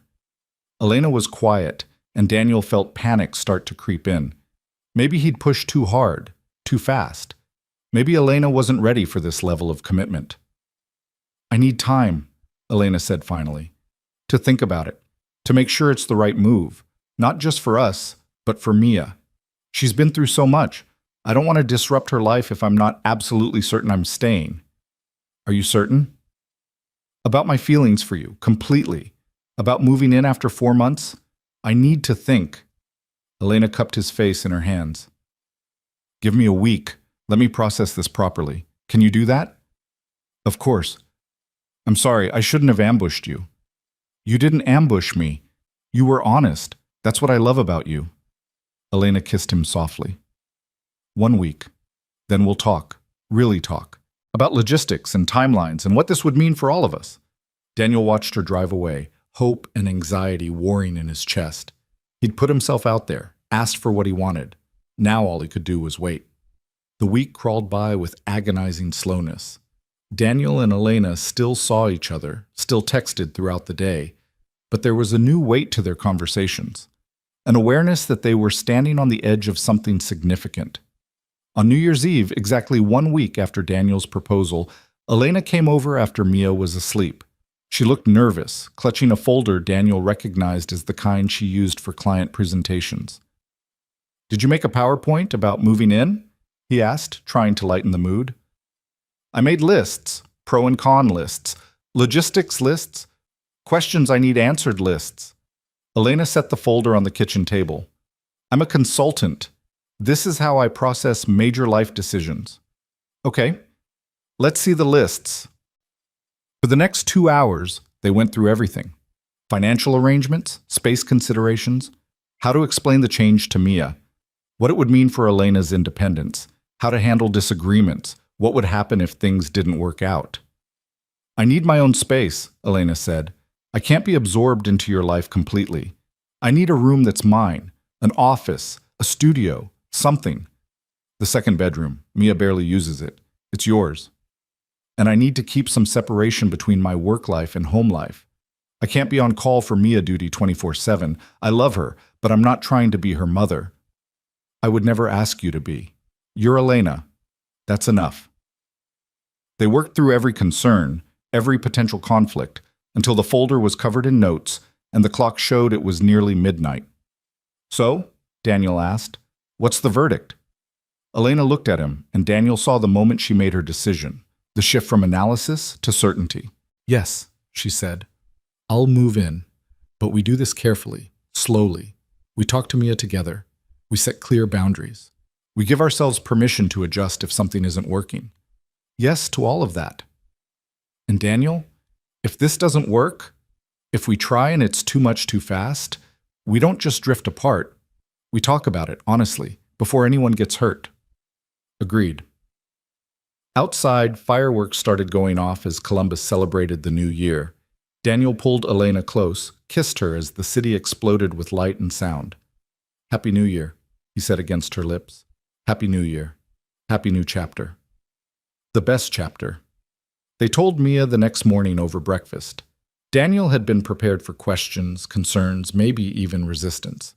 What he got was pure 7-year-old pragmatism. Does this mean Elena gets to have dinners with us every night? Most nights, yes, Elena said. And she'll be here for homework help? If you want me to be. Cool. Mia took a bite of pancake. Can we paint my room purple now? Dad's been saying we can paint it for like a year. Daniel laughed, feeling the tension drain from his shoulders. Yes, we can paint your room purple. Awesome. When's Elena moving her stuff? In a few weeks. We need to get the second bedroom ready first. I can help. Mia turned to Elena. I'm really good at organizing. Dad says I get it from my mom, but I think I just like things to make sense. I like things to make sense too, Elena said. I think we'll work well together. Over the next 3 weeks, Elena gradually integrated into their lives with the same careful intentionality she brought to everything. She moved her things in boxes, one carload at a time. She and Mia painted the second bedroom a soft gray that Elena called sophisticated and Mia called boring but okay. She established routines that complemented rather than competed with Daniel's existing schedule. The first real test came 3 weeks after she moved in, when Daniel had to travel for work, an unavoidable conference in Chicago that meant being gone for 3 days. He'd arranged backup care with his sister, but Elena had quietly suggested she could handle it. Are you sure? Daniel had asked. 3 days alone with a 7-year-old is intense. I'm sure. We'll be fine. They were more than fine. When Daniel came home, exhausted and ready to collapse, he found Elena and Mia building an elaborate Lego city on the living room floor, laughing about some inside joke involving penguins and architecture. Dad! Mia jumped up. Elena taught me about load-bearing walls. Did she now? She's very educational. Elena stood, kissed him hello like this was the most natural thing in the world. How was Chicago? Boring. This is better. That night, after Mia was asleep and they were lying in bed, Elena said, I think I'm going to be okay at this. The domestic partnership thing. I was worried I'd be terrible, but it feels right. You're more than okay. You're perfect. I'm not perfect. I forgot to check Mia's homework folder and she had a permission slip due, and I let her stay up 30 minutes past bedtime 2 nights in a row. So you're human. Good to know. Elena laughed, curled into him. I love this. Us. This life we're building. Me too. But even as he said it, Daniel felt a small knot of anxiety. Things were going well, almost too well. And in his experience, when life felt this good, something usually came along to complicate it. The complication arrived in mid-February in the form of a job offer. Elena came home from work looking shell-shocked, carrying a folder that Daniel had learned meant serious news. I need to tell you something, she said. They sat at the kitchen table and Elena explained. A major consulting firm in Boston had been courting her for months. She'd been politely declining, but they'd come back with an offer that was hard to ignore. Significant pay increase, partnership track, prestigious clients. It's an incredible opportunity, Elena said. The kind of career move I would have killed for 5 years ago. Daniel felt his stomach drop. Boston. Boston. That's across the country. I know. They sat in silence, the weight of the decision settling over them like snow. What do you want to do? Daniel asked finally. I don't know. 6 months ago, I would have said yes immediately, but now... Elena gestured around the apartment at the life they'd built. Now I have this, us, Mia, a relationship that feels more real than anything I've had in years. How do I walk away from that? But how do you walk away from your career? Elena, this is huge. This is everything you've worked for. I know. She looked at him, eyes bright with unshed tears. Tell me what to do, Daniel, because I can't see clearly. All I can see is that either choice means losing something important. Daniel wanted to tell her to stay, wanted to make promises, offer compromises, convince her that their relationship was worth more than any career opportunity, but he also knew that wasn't fair, that Elena had sacrificed enough in her life, made enough choices based on other people's needs. I can't tell you what to do, he said quietly. This has to be your decision. But I can tell you that whatever you choose, I'll support it, even if it means figuring out long distance, even if it means ending things. I won't be the person who holds you back. Elena started crying, and Daniel held her while she processed everything she was feeling, the opportunity, the fear, the impossible choice between love and ambition. I need time, she said finally. They want an answer in 2 weeks. Can we just not talk about it for a few days? Let me sit with it? Whatever you need. But over the next week, the unspoken tension hung between them. Elena was distracted, distant. Daniel tried to give her space while also feeling the relationship slip through his fingers. Mia noticed something was wrong, asking if Elena was mad at them. She's not mad, Daniel assured her. She's just thinking about some big work stuff. Is she leaving? The question hit him like a punch. I don't know, sweetheart. Maybe. Because of us? No. Because she got offered an amazing job in another city. It has nothing to do with you. Mia nodded, but Daniel saw the fear in her eyes. Another adult potentially leaving. Another loss to process. 10 days after the offer, Elena asked Daniel to meet her for coffee. The same place where they'd had their second date, where they'd first admitted they were falling for each other. Daniel's heart was racing as he walked in. Elena was already there, looking tired but resolved, like someone who'd made a difficult decision and was ready to live with it. I'm not taking the job, she said as soon as he sat down. Daniel felt relief and concern war in his chest. Elena, let me finish. I'm not taking it because I don't want it badly enough to leave what I have here. Not because of you, not because of Mia, but because somewhere in the last 6 months, I built a life I actually like. A life that feels right. And no amount of money or prestige is worth walking away from that. Are you sure? Because I meant what I said. I won't hold you back. I know. That's partly why I'm staying. Elena took his hand. The old me would have taken that job without hesitation, but I'm not that person anymore. I'm someone who values peace over achievement, who wants a partner and a family more than a corner office. That's growth, not sacrifice. What if you regret it? What if I don't? Elena smiled, tired but genuine. Daniel, I spent my 20s and 30s chasing career goals. Let me spend my 40s building something else, something better. Daniel pulled her close, feeling the knot in his chest finally release. I love you. So much. I love you too, even though you make my life impossibly complicated. Right back at you. They sat there for a long time, holding hands across the table, both understanding that they'd just weathered their first real test. And they'd come through it together, stronger for having faced it honestly. When they got home, Mia was waiting, her face anxious. Are you staying? She asked Elena directly. I'm staying. Good. Mia hugged Elena fiercely. I don't want you to leave. I don't want to leave either, kiddo. Daniel watched them, his girlfriend and his daughter, and felt something settle deep in his bones. This was his family. Unconventional, cobbled together from broken pieces, but his. Real and whole and worth everything. Spring arrived with unexpected warmth and the kind of certainty that only comes after surviving hard seasons together. Elena had been living with them for 4 months now, and the apartment had transformed in subtle ways that made Daniel's chest tight with contentment. Her books on the shelves next to his, her coffee mug in the cabinet, the blue one she always used. The way Mia's school art projects now included 3 stick figures instead of 2. Small changes that added up to something profound. It was on a Tuesday evening in late March, while helping Mia with a science project about planetary orbits, that Elena said something that made Daniel's world tilt. You know what's funny? Elena was cutting out a circle for Jupiter while Mia argued about whether Pluto deserved planet status. 6 months ago, if someone had told me I'd be living with a single dad and helping his daughter build a solar system model, I would have laughed. Now I can't imagine being anywhere else. Mia looked up from her Mars construction. Do you wish you had your own kids, like babies? The question hung in the air, innocent and devastating. Daniel froze, scissors halfway through Saturn's rings, waiting for Elena's answer. Elena set down her work, gave Mia her full attention. I used to think I did, when I was younger, but I've learned that family doesn't have to look one specific way. I don't need to have given birth to someone to care about them deeply.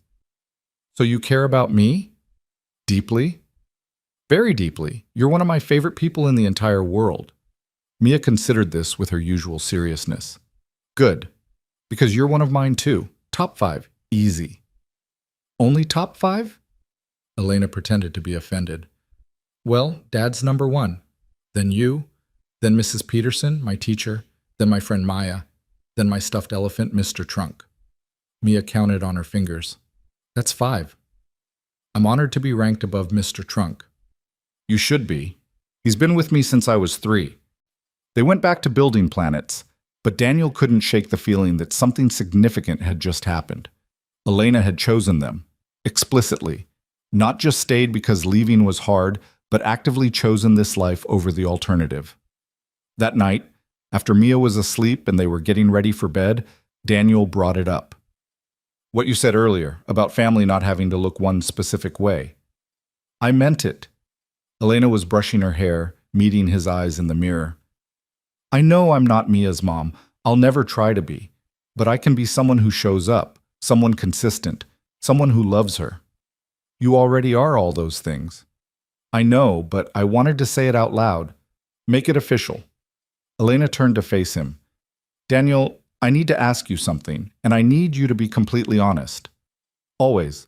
Do you ever worry about the age thing? Now that we're really living together, building a life, do you ever think about the fact that I'll be 50 when you're 41? 60 when you're 51? Daniel sat on the edge of the bed, pulled her down beside him. Honestly? Sometimes. Not because I care about the numbers, but because I think about you facing things before I do, getting older first. And I hate that. I hate that time works that way. But does it bother you, the reality of it? What bothers me is the idea of wasting time worrying about something I can't change. Elena, you could be 25 or 65 and I'd still want to be with you. It's not about your age, it's about who you are. He took her hand. Why are you asking? Elena was quiet for a moment. Because I had lunch with an old friend today, someone from my college days who I haven't seen in years, and she made a comment about me playing house with someone younger. Said I was trying to recapture my youth or something equally ridiculous. That's bullshit. I know it's bullshit, but it got in my head. Elena's voice was smaller now, vulnerable. What if she's right? What if I'm being selfish? You should be with someone who… Stop. Daniel cupped her face in his hands. Listen to me. You're not being selfish. You're not trying to recapture anything. You're being yourself, living your life, with someone who chose you just as much as you chose them. Anyone who has a problem with that can take it up with me. Elena's eyes filled with tears. I'm 43 years old, and I'm crying about what some woman I barely know thinks of my relationship. This is ridiculous. It's not ridiculous. It's human. People judge. It hurts. But their judgment doesn't change what we have. Promise me something. Anything. If you ever start feeling like the age gap is a problem, you'll tell me. You won't just quietly resent me for being older. I promise. If you promise the same thing about Mia, if you ever feel overwhelmed by the instant family situation, you tell me. Deal. They held each other in the quiet darkness of their bedroom, both processing their individual insecurities and finding comfort in shared honesty. Outside, Columbus settled into spring night sounds, distant traffic, neighborhood dogs, the soft rush of wind through new leaves. Daniel? Elena's voice was muffled against his shoulder. Yeah? I'm really happy, like genuinely, deeply happy. And that scares me because I keep waiting for it to fall apart. Me too. But maybe that's okay. Maybe being scared means we know what we have is worth protecting. When did you get so wise? I've been faking it very convincingly. Elena laughed, and the tension broke, and they fell asleep tangled together with the easy comfort of people who'd learned to weather storms as a team. The question Daniel had been avoiding came up during a rare quiet Saturday morning in April. Mia was at a birthday party, giving Daniel and Elena a few hours alone, a luxury they'd learned not to take for granted. They were drinking coffee on the small balcony, watching their neighborhood wake up, when Elena said, "I've been thinking about something." Dangerous opener. "I'm serious." Elena set down her mug.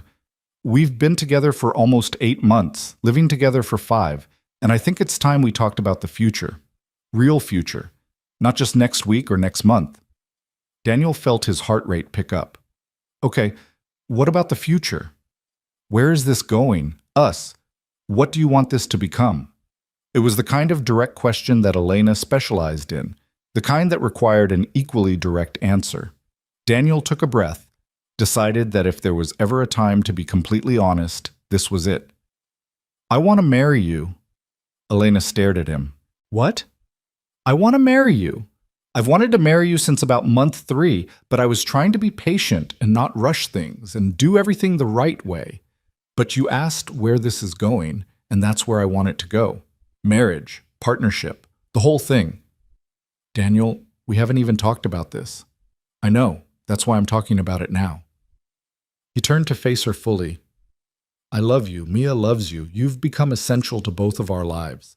I want to make that official. I want you to have the security of knowing this isn't temporary, that I'm not going to wake up one day and decide this was a phase." "I never thought it was a phase." "Didn't you? At least a little?" "Elena, you've spent months waiting for the other shoe to drop. For me to realize the age gap is too much, or the instant family thing is too complicated, or whatever. But it's not dropping. This is it. This is what I want. You're what I want." Elena's eyes were bright with unshed tears. "You're proposing. On our balcony, in your pajamas." "I'm not proposing. Not officially. I don't have a ring. I haven't planned some elaborate thing. I'm just telling you what I want, and asking what you want." "I want..." Elena stopped, started again. "I want to believe this is real, that we're not going to implode, that I can have this kind of happiness without paying for it later."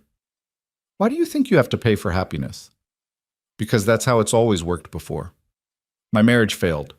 My career has been one compromise after another. Every time I've wanted something badly, it's fallen apart." Elena wiped her eyes. "I'm terrified that if I say yes to this, to marriage, to forever, the universe will take it away." Daniel took her hands. "The universe doesn't work that way. Bad things happen, yes, but not because we dared to be happy, not because we asked for what we wanted." "You don't know that." "You're right, I don't. But I know that I'd rather risk heartbreak with you than play it safe with anyone else. And I think you feel the same way, or you wouldn't be living here. You wouldn't have turned down that job in Boston. You wouldn't have integrated yourself into Mia's life so completely." Elena was crying openly now, the kind of tears that came from years of protecting yourself finally letting go. "I do want to marry you. I want all of it. But Daniel, I need time. Not because I'm unsure, but because I need to let myself believe it's real. Can you give me that? As much time as you need. Even if it takes months? Even if it takes years. Elena, I'm not going anywhere. This isn't a limited time offer. This is me telling you that when you're ready, I'll be here." They sat in silence for a long moment, holding hands, both processing the weight of what had just been said. Then Elena smiled through her tears. "You know what's funny? Most women dream about elaborate proposals, fancy restaurants, surprise flash mobs. And here I am, crying on a balcony because my boyfriend told me he wants to marry me someday in the most straightforward way possible. Is that a complaint? It's perfect. You're perfect. This is perfect." Elena kissed him, tasting like coffee and salt. "Thank you for being patient with me. Thank you for being honest about what you need." They spent the rest of the morning talking about what marriage would look like for them. Not the wedding itself, but the life they'd build. Combined finances or separate? Legal adoption for Mia or just remaining a constant presence?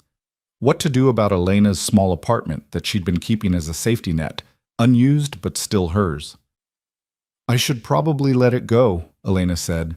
The apartment. I'm paying for security I don't need. Only if you're ready. There's no rush. I think I am. Ready. Elena paused.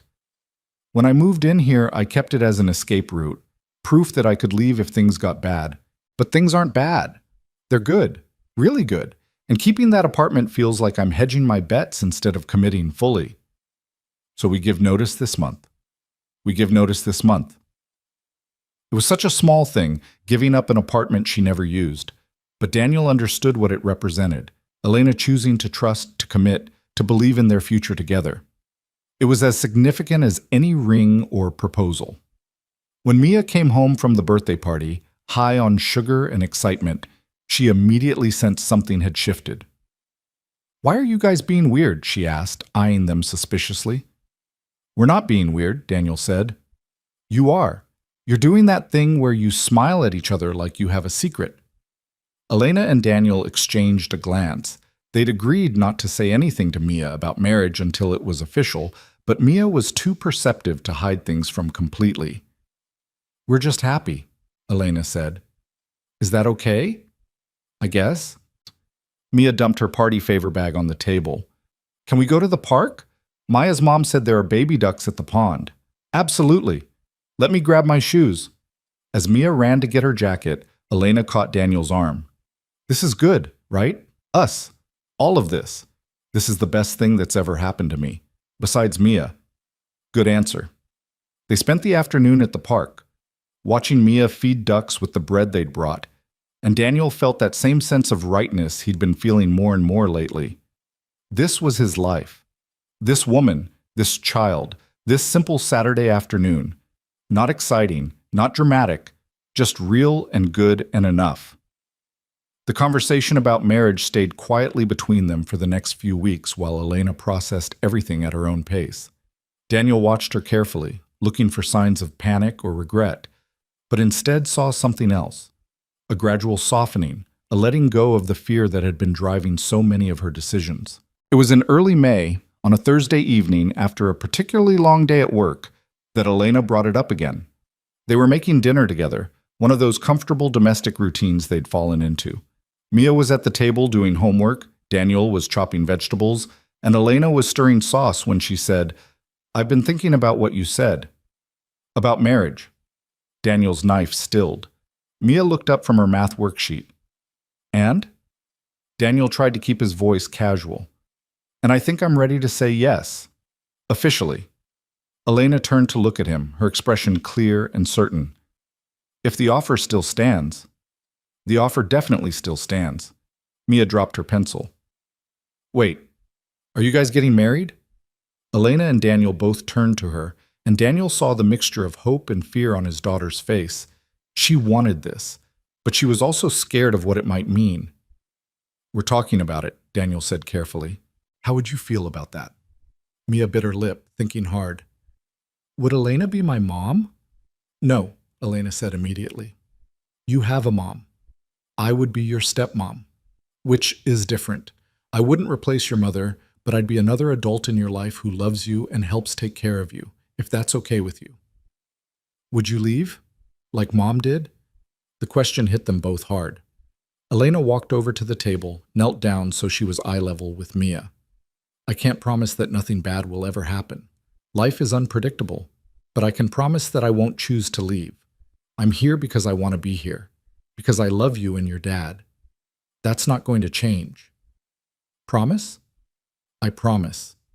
Mia studied Elena's face with the intensity she brought to all important decisions. Then she nodded.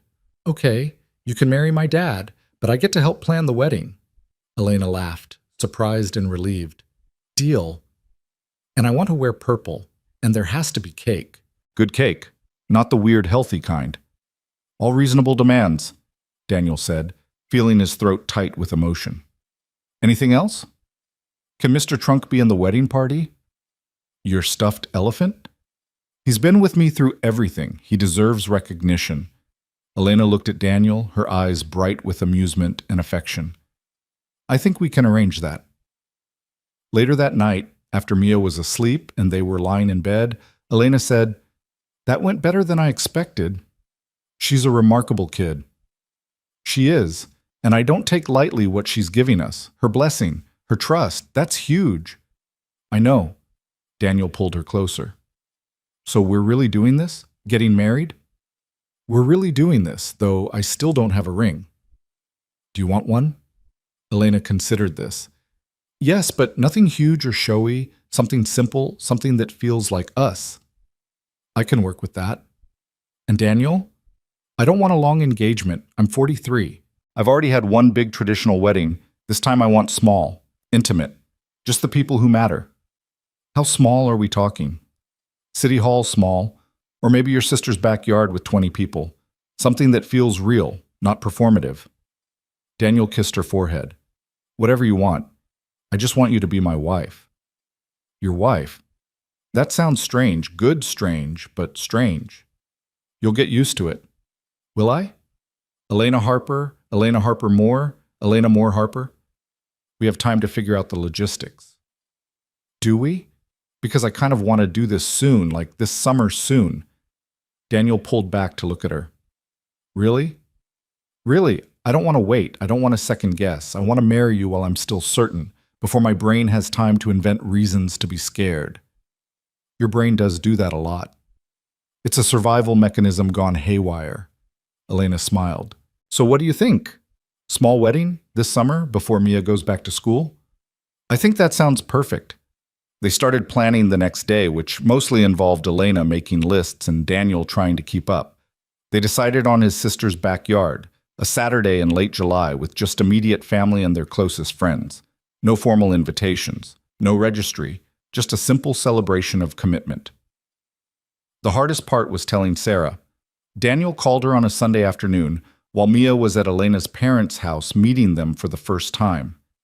He'd been putting it off, but Elena had pointed out that Mia deserved to have her mother know before the wedding happened. Danny, this is a surprise. Is everything okay? Everything's fine. Great, actually. I'm calling to tell you something. I'm getting married to Elena, the woman I told you about at Christmas. There was a long pause. Oh, wow. That's fast, isn't it? We've been together almost a year, living together for 6 months. It feels right. And Mia? How does she feel about this? She's happy. She likes Elena. They get along really well. Another pause. I'm glad. I am. I want you to be happy, Danny. Both of you. Sarah's voice caught slightly. I know I haven't been the best mother or the best ex-wife, but I do want good things for our daughter. I know you do. When's the wedding? July 20th. It's going to be small, family only. But you're welcome to come if you want, for Mia's sake. I thank you. I'd like that. I'll be there. After they hung up, Daniel sat with his phone for a long moment, processing the conversation.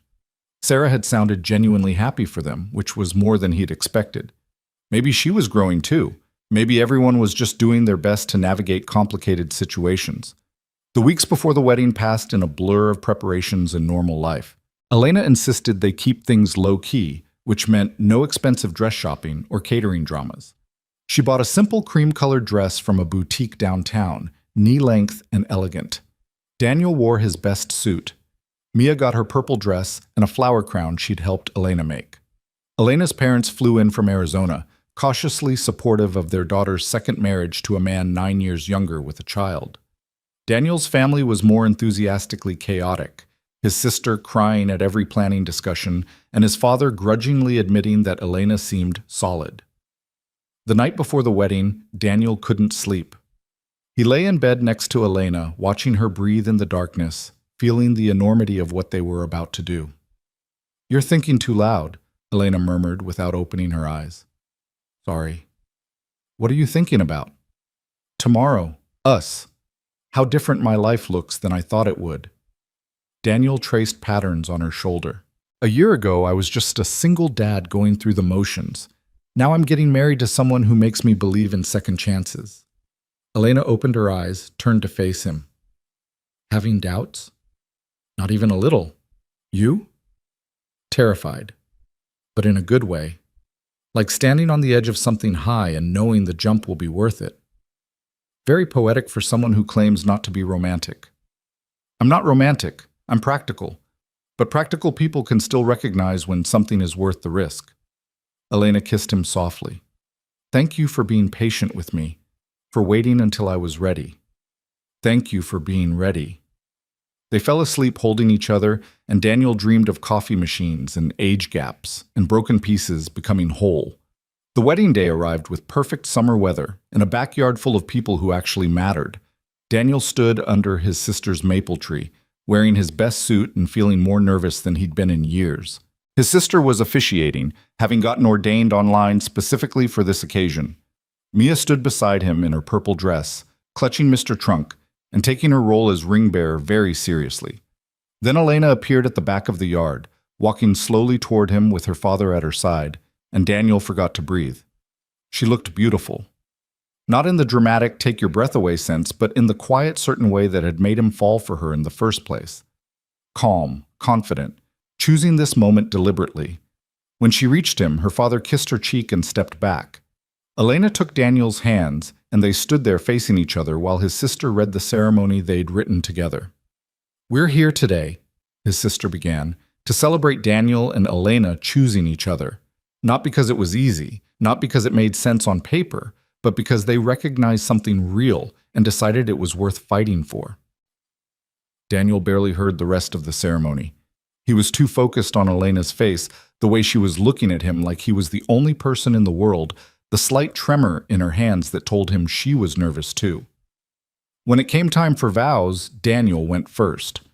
Elena, when I met you, I wasn't looking for love. I was looking for stability, routine, a life that made sense. And then you fixed a coffee machine and everything changed. He took a breath, steadied himself. You've taught me that love doesn't have to be complicated, that two people can choose each other honestly and build something real.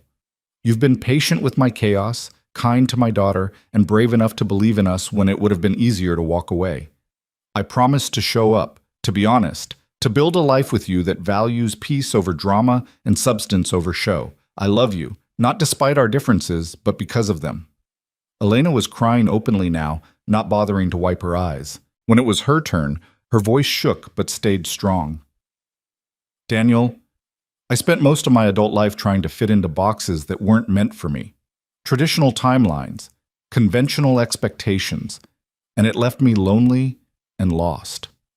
Then I met you, and you made me believe that there's no wrong way to build a family, no wrong age to find love, no wrong time to start over. She squeezed his hands. You and Mia have given me something I didn't know I needed, a home that feels real, a relationship built on honesty instead of performance, a chance to be myself without apologizing. I promise to love you fiercely, to respect your role as Mia's father, to build a partnership where we both have space to be who we are. I choose you, today and every day after. Mia handed them the rings, whispering loudly enough for everyone to hear. Don't drop them. They're really small. Daniel and Elena exchanged rings, simple gold bands they'd picked out together. His sister pronounced them married. They kissed to applause and cheers from their small gathering of people who'd believed in them from the start. The reception was just as simple. Barbecue in the backyard, a cake from the local bakery that Mia had taste-tested 3 times, music from a playlist instead of a DJ. No formal dances, no speeches, just people talking and laughing and celebrating something genuine. Sarah showed up halfway through, looking uncertain, but genuinely happy. She hugged Mia, congratulated Daniel and Elena, and spent an hour at the party before leaving quietly. It was more than Daniel had expected, and he appreciated the effort. As the sun started to set and guests began filtering home, Daniel found himself standing with Elena and Mia, watching fireflies emerge in the gathering darkness. How are you feeling, Mrs. Harper? He asked Elena. It's still more Harper, thank you very much. And I'm feeling terrified and certain in equal measure. That seems about right. Mia tugged on Daniel's sleeve. Are we a real family now? Daniel and Elena both looked at her, and Elena said, We've been a real family for months, sweetheart. This just makes it official. Good. Mia went back to watching fireflies. I like being official. That night, after the party cleanup and the goodbyes and the return to their apartment, Daniel lay in bed next to his wife and felt something he'd been missing for years finally click into place. "We did it," he said. "We did it," Elena agreed. "Now comes the hard part." "Which part?" "Actually being married, making it work every day." "I think we've been practicing for months." "True." Elena turned to face him. "I love you, husband." "I love you too, wife." They fell asleep tangled together, married and certain and ready for whatever came next. Marriage, Daniel discovered, was both easier and harder than he'd expected. Easier because nothing fundamental changed. They were still the same people, still living in the same apartment, still navigating the same daily rhythms of work and parenting and stolen moments of connection. But harder because making it official somehow raised the stakes. Every disagreement felt more significant. Every decision required more consideration. The safety net of "we're just dating" was gone, replaced by the weight of "this is forever." Their first real fight as a married couple happened 6 weeks after the wedding, on a Sunday morning in September. Daniel had promised to take Mia school shopping, but he'd also agreed to help his sister move furniture without telling Elena. When Elena found out, standing in the kitchen with Mia's list of school supplies, her expression went cold in a way Daniel had never seen. "You double booked," she said flatly. "I forgot about the shopping. I'm sorry. We can go this afternoon. You told Mia you'd take her this morning. She's been looking forward to it all week." "Then come with us. We'll make it work." "That's not the point, Daniel." Elena's voice was tight with frustration. "The point is you made a commitment to your daughter and you're bailing because you didn't bother to check your calendar. That's exactly the kind of thing that makes kids feel unimportant." "I'm not bailing. I'm rescheduling. There's a difference." "Is there? Because from where I'm standing, you're teaching Mia that other people's needs come before hers." The argument escalated from there, both of them saying things that weren't quite fair, until Mia appeared in her pajamas looking worried. "Are you fighting because of me?" The question stopped them both cold. Daniel looked at his daughter's anxious face and felt shame wash over him. "No, sweetheart," Elena said before Daniel could respond. "We're fighting because adults sometimes disagree about priorities. But it's not your fault. Not even a little bit." "Are you getting divorced?" "What?" "No." Daniel knelt down to Mia's level. "Married people fight sometimes. It doesn't mean they're getting divorced. It means they're working through something. Mom and you used to fight a lot. Then you got divorced." The observation hung in the air, painful and accurate. Daniel met Elena's eyes over Mia's head and saw his own concern reflected back. "Your mom and I fought because we didn't know how to talk to each other," Daniel said carefully. "Elena and I are fighting because we care about doing right by you. That's different." Mia didn't look convinced, but she nodded and went back to her room. The moment she was gone, Daniel turned to Elena. "I'm sorry. You're right. I screwed up. I should have checked before committing to my sister. And I'm sorry for coming at you so hard. Elena sat down at the kitchen table, suddenly looking exhausted. "I don't want to be the evil stepmother, but I also don't want to watch you make parenting mistakes without saying something. I don't know where that line is yet." "Neither do I." Daniel sat beside her. "We're figuring this out as we go, both of us. And that means we're going to mess up sometimes. I hate messing up. I know. But we're married now. That means we mess up together and fix it together." He took her hand. "I'll call my sister. Cancel the furniture thing.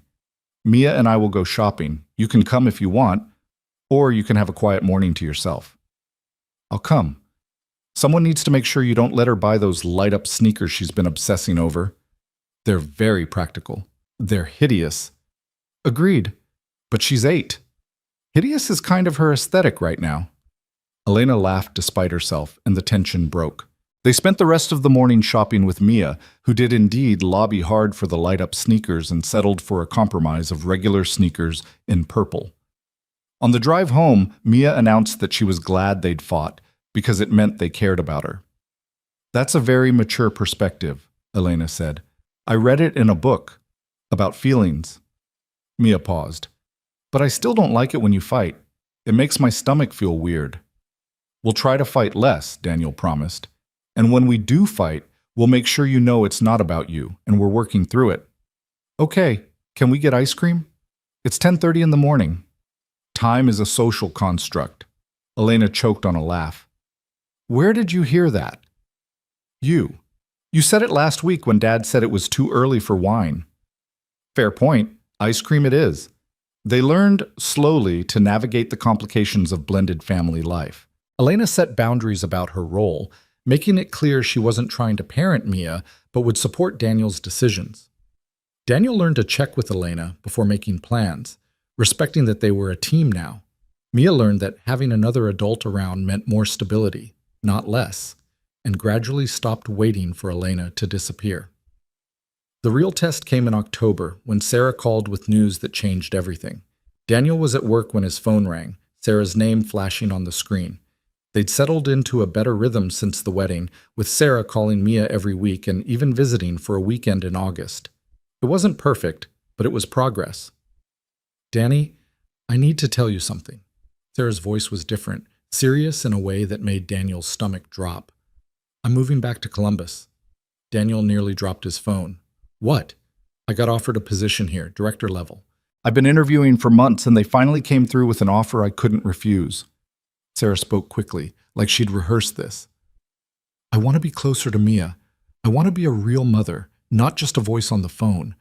I know I don't deserve another chance, but I'm asking for one anyway. Sarah, you can't just... When is this happening? I'm flying out next week to look at apartments. I'd start in November. I want to see Mia regularly, maybe even work toward shared custody eventually, if you're open to it. Daniel felt his carefully constructed world tilt sideways. I need to process this and talk to Elena and figure out what this means for Mia. I understand. But Danny? I'm serious this time. I'm not running away again. I'm coming home. After they hung up, Daniel sat at his desk staring at nothing until his phone buzzed with a text from Elena. Coffee break? I need a sanity check on a client. He met her in their usual spot, and the moment Elena saw his face, she knew something was wrong. What happened? Daniel told her everything. Sarah's job offer, the move back to Columbus, the possibility of shared custody. Elena listened without interrupting, her expression carefully neutral. How do you feel about it? She asked when he finished. Terrified, angry, also hopeful, which makes me feel guilty for being angry. Daniel ran his hands through his hair. Mia deserves to have her mother in her life, but Sarah's track record is terrible. What if she promises consistency and then disappears again? What if Mia gets hurt? What if she doesn't? What if Sarah's actually changed? Do people really change like that? Elena was quiet for a moment. I did. I was someone who needed complete control over my life, who couldn't imagine compromising or sharing space or being vulnerable. And then I met you and Mia, and I chose to become someone different. Not completely different, but different enough. That's not the same thing, isn't it? Sarah left because she couldn't handle the responsibility. Maybe she spent 2 years learning that she can. Maybe she deserves the chance to prove it. Elena took his hand. I'm not saying trust her blindly. I'm saying give her the opportunity to show you who she is now, for Mia's sake. And if she breaks Mia's heart again, then we'll be there to pick up the pieces. Together, like we always are. That night, they sat down with Mia and explained that her mother was moving back to Columbus. Mia's reaction was complicated, layers of emotion playing across her face. Excitement, confusion, worry, hope. Does this mean she's going to live with us? No, Daniel said firmly. Your mom will have her own apartment, but she wants to see you more often, maybe spend weekends with you sometimes. How do you feel about that? I don't know. Mia picked at the edge of her placemat. What if she leaves again? Elena spoke up, her voice gentle. That's a real worry, sweetheart. Your mom has left before and that hurt, but people can change. And maybe she's ready to show up consistently this time. The only way to know is to give her a chance. But what if I don't want to? What if I like things how they are now? That's okay too, Daniel said. We don't have to decide everything tonight. We'll take this slow, see how it goes. And if at any point you're uncomfortable, you tell us. Deal? Deal. Sarah moved back to Columbus in mid-November, renting a two-bedroom apartment 15 minutes from Daniel and Elena's place. The first few visits were awkward, supervised afternoons at parks or museums where Sarah tried too hard, and Mia maintained careful distance. But slowly, something shifted. Sarah showed up on time. She remembered details Mia mentioned. She started building the consistency she'd promised. By Christmas, they'd settled into a routine where Mia spent every other weekend with Sarah. It wasn't perfect. There were still moments where Sarah's old patterns emerged, canceled plans, forgotten promises. But she always acknowledged her mistakes and worked to fix them. It was more than she'd done before. The strange part was how it affected Daniel and Elena's marriage. Having Sarah back in their lives as a co-parent rather than an absent presence changed the dynamics in ways Daniel hadn't anticipated. They had to communicate more, navigate schedules, present a united front when Sarah pushed boundaries. It forced them to work as a team in new ways. "I never thought I'd be coordinating pickups with my husband's ex-wife," Elena said one evening while reviewing the shared custody calendar they'd created. "Is it weird?" "It's weird, but not bad weird, just different." Elena made a note about Mia's dentist appointment. "How are you handling it, having Sarah back?" "Better than I expected. Worse than I'd like." Daniel closed his laptop, gave Elena his full attention. "I think I'm still waiting for her to revert to old patterns. Disappear again, but she hasn't, and Mia's actually happier having both parents around." "That's good, right?" "It's good. It's just, I had everything figured out. Our little family unit, the routines, and now everything's more complicated." Elena smiled. "Welcome to my world. I've been navigating complications since I met you. And you're still here. Still here. Still wouldn't change it." They'd been married for 6 months when Elena first brought up the possibility of having another child. Not having one herself, she clarified quickly when Daniel's eyes went wide, but maybe fostering or adoption, something that would give Mia a sibling and let them expand their family without Elena going through pregnancy at 44. "I've been thinking about it for months," Elena said. They were in bed, that quiet space where their most honest conversations happened.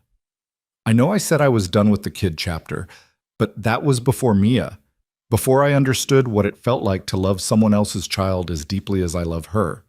And I keep thinking, what if we could do that for another kid? One who needs stability?" Daniel processed this carefully. "You want to foster? Maybe. Or adopt an older child, someone Mia's age or older, someone who needs a family and wouldn't require us starting over with diapers and sleepless nights." Elena turned to face him. "But only if you want it too. This can't be just my thing. I never thought about more kids. Mia was always enough." "Is she still enough? Or is there room for more?" Daniel thought about their apartment, already feeling small with 3 people, about Mia's attachment issues, about his and Elena's work schedules, about all the practical reasons this was a terrible idea. Then he thought about the way Elena had integrated into their lives.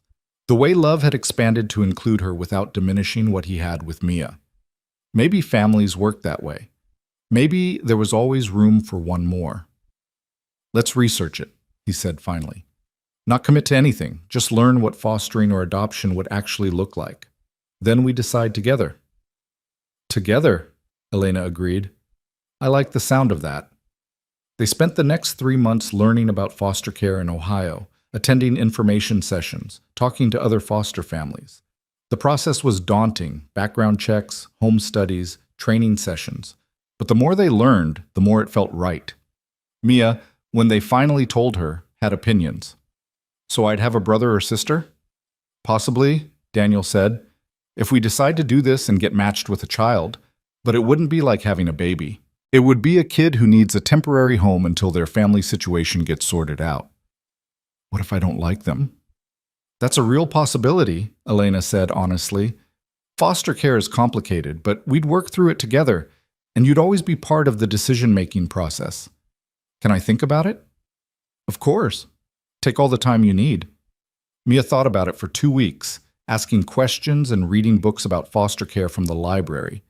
Then she announced at dinner one night that she was okay with it, but only if the kid wasn't super annoying and she got to keep her room to herself. "Fair terms," Daniel said, suppressing a smile. They submitted their application in March, completed their home study in April, and got approved as foster parents in May. Then came the waiting, weeks that turned into months with no placement, just occasional calls about children who weren't quite right for their situation. It was in late August, nearly a year after Elena had first brought up the idea, that they got the call about Marcus. He was 11, had been in 3 foster homes in 2 years, and needed a stable placement while his mother worked through rehab. The social worker described him as challenging but bright, which Daniel had learned was code for has trauma and trust issues. He needs consistency, the social worker said. Parents who won't give up when things get hard. Your file suggests you might be a good fit. Daniel and Elena talked for hours, weighing the decision. Marcus was older than they'd expected. His history was complicated. There were no guarantees about how long he'd stay or whether his mother would complete rehab successfully. But when Elena asked, "What would we want someone to do if it were Mia?" the answer was obvious. They said yes. Marcus arrived on a Thursday afternoon with everything he owned in 2 garbage bags and an expression that told Daniel he expected this placement to fail like all the others. He was small for 11, with dark eyes that missed nothing and a defensive posture that spoke of too many disappointments. "This is your room," Elena said, showing him the second bedroom they'd converted. "We can decorate it however you want, paint it, put up posters, whatever makes you comfortable." Marcus looked around the room like he was cataloging exit routes. "How long am I staying?" "We don't know yet," Daniel said honestly.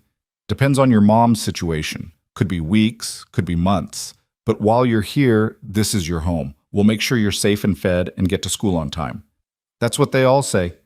"I know, and I know you've heard it before, but we mean it."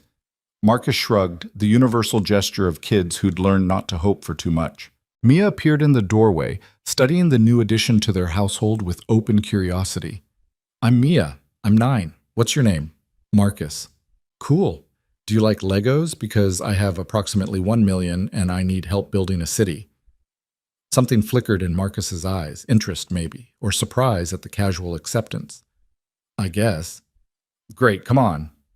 Just like that, Mia led Marcus to the living room and started showing him her Lego collection, chattering about her elaborate city plans and completely ignoring his defensive walls. Daniel watched them, then looked at Elena. "Well," he said quietly, "here we go." The first 2 weeks were hard. Marcus tested every boundary, pushed every button, seemed determined to prove he was too difficult to keep. He refused dinner, stayed up past bedtime, talked back, and generally made everyone's life challenging. But Daniel and Elena had expected this. The training had prepared them for the testing phase. What they hadn't expected was how Mia would handle it. She seemed completely unfazed by Marcus's behavior, treating his outbursts with the kind of calm acceptance usually reserved for natural disasters. When he knocked over her Lego tower in anger, she just started rebuilding. When he said her favorite show was stupid, she shrugged and said everyone was entitled to wrong opinions. When he tried to push her buttons, she refused to react. "How are you so good at this?" Elena asked her one evening after Marcus had stormed off to his room following a disagreement about homework. "I don't know. He's sad and angry and doesn't trust people. I get that. My mom left too. I was angry for a long time." Mia carefully added blocks to her tower. "But you and Dad stayed, and then you came, Elena. And you stayed too, so I know staying is possible. Marcus just hasn't learned it yet." Daniel felt his throat tighten with pride. His daughter, at 9 years old, had more emotional intelligence than most adults. Slowly, Marcus started to settle. The outbursts became less frequent. He started eating dinner with them. He accepted help with homework. He even laughed once, a surprise sound he quickly tried to hide, when Mia told a terrible joke about elephants. The breakthrough came 6 weeks into placement, on a Saturday morning when Daniel found Marcus sitting on the front steps looking devastated. "What's wrong?" Daniel sat beside him. "My mom missed her call yesterday. She was supposed to call, and she didn't." Marcus wiped his eyes roughly. "She's probably using again. That's what happened last time." Daniel didn't offer false reassurances. "That must be really scary, not knowing." "Everyone leaves eventually, or they mess up. It's just how it is." "Sometimes, yes, people mess up, people leave, but not always, and not forever." Daniel paused. "I know you don't believe me yet. You've been let down too many times. But Elena and I, we're here for as long as you need us. Whether that's another week or another year, that doesn't change based on what your mom does. Marcus was quiet for a long time. Then, so quietly, Daniel almost missed it. My last foster dad said I was too much work, that I made his life harder. You do make life harder. You're prickly and defensive and you push people away before they can leave you. That's a lot of work. Daniel kept his voice gentle. But here's the thing. You're worth the work. You're a smart, funny kid who's been dealt a terrible hand, and we're not giving up on you just because you make things difficult. Why not? Because that's what family does. They stick around through the hard stuff. Marcus didn't say anything else, but he leaned slightly against Daniel's shoulder, and that small gesture of trust felt more significant than any words could have been. That evening, Marcus asked if he could call them Mom and Dad. Elena handled it carefully. We're honored that you'd want to, but we're not trying to replace your mom. We're just trying to be stable adults in your life while she gets better. I know, but she's not here. You are. And Marcus struggled with the words. I need someone to call Mom and Dad, even if it's just for now. Then yes, Daniel said. You can call us whatever feels right. Even if I leave? Even if my mom gets better and I go back? Even then. You'll always be part of our family, no matter what happens next. The holidays that year were different. Instead of 3 of them, there were 4. Marcus was still tentative, still testing whether the stability would last. But he was there, participating, letting himself belong. Sarah handled the addition with surprising grace, bringing gifts for Marcus along with Mia and treating him with the same careful kindness she'd been showing her own daughter. It was strange, this expanded version of their family, Daniel, Elena, Mia, Marcus, and even Sarah on the periphery, all working together to create something functional. We're like a modern art piece, Elena said one evening while wrapping presents. Nothing matches, it doesn't make conventional sense, but somehow it works. You have a gift for metaphors. It's the consultant in me. Everything's a metaphor. Marcus's mother completed rehab in February and started working toward getting him back. The transition happened slowly, with the visits that gradually increased in length until finally, in May, nearly a year after Marcus had arrived, his social worker called to say his mother had been approved for reunification. The news hit them all hard, even though they'd known it was coming. Marcus was torn between wanting to be with his mother and not wanting to leave the stability he'd found. Mia cried for an entire evening. Daniel and Elena tried to be supportive while privately grieving the loss. We knew this was temporary, Elena said, but her voice broke. Knowing doesn't make it easier. Marcus left on a Saturday morning, his belongings now in actual suitcases instead of garbage bags. He hugged each of them, tears streaming down his face. Thank you for not giving up on me, he told Daniel and Elena. Thank you for letting us love you, Elena replied. To Mia, he said, you're the best sister I ever had, even if we're not technically related. We're related now, in all the ways that matter. After he left, the apartment felt too quiet. They all moved through the next few weeks in a fog, processing the loss while trying to remember that this was actually a good outcome. Marcus was with his mother, he was safe. He was loved. But it still hurt. The pain started to ease when Marcus's mother called in June to ask if they'd be willing to maintain contact. She'd been in touch with the social worker and learned how much Marcus had grown while with them. She wanted him to have that stability, even from a distance. He talks about you constantly, she said. You and Mia and the Legos, and how you made him feel safe. I can't give him that right now. I'm trying, but I'm still learning. Would you be willing to let him visit sometimes? Stay in touch? They said yes immediately. Marcus started visiting 1 weekend a month, maintaining his connection to their family while building his relationship with his mother. It was messy and complicated and required coordinating schedules and managing emotions, but it worked. He brought his mother to meet them, a thin woman with tired eyes and a determination that Daniel recognized. Thank you, she said simply, for taking care of my son when I couldn't. He's a remarkable kid, Elena replied. You should be proud. I am, and I'm trying to be someone he can be proud of too. Life settled into a new rhythm. Mia started 5th grade. Marcus visited monthly and video called weekly. Sarah maintained her consistent presence, even starting to date someone she wanted Mia to meet. Daniel got promoted at work. Elena took on fewer clients, choosing quality of life over professional achievement.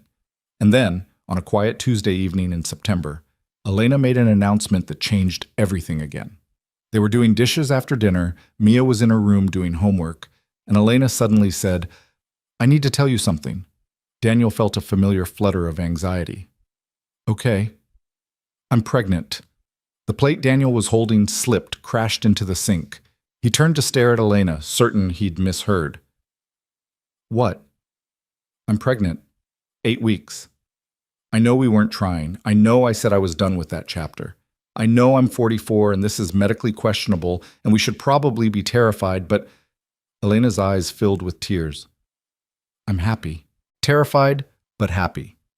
Daniel pulled her into his arms, his mind racing through implications and logistics and the sheer impossibility of this. "How?" "The usual way, I assume. Though honestly, I'm as surprised as you are. I thought at my age the chances were basically zero." "Are you okay? Healthy? Have you seen a doctor?"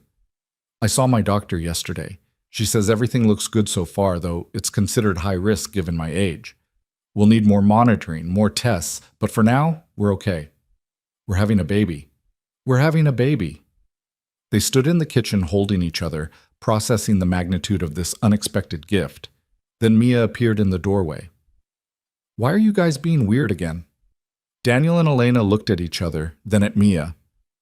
"How do you feel about being a big sister?" Elena asked. "A biological one this time?" Mia's eyes went wide. "You're having a baby?" "Apparently, yes."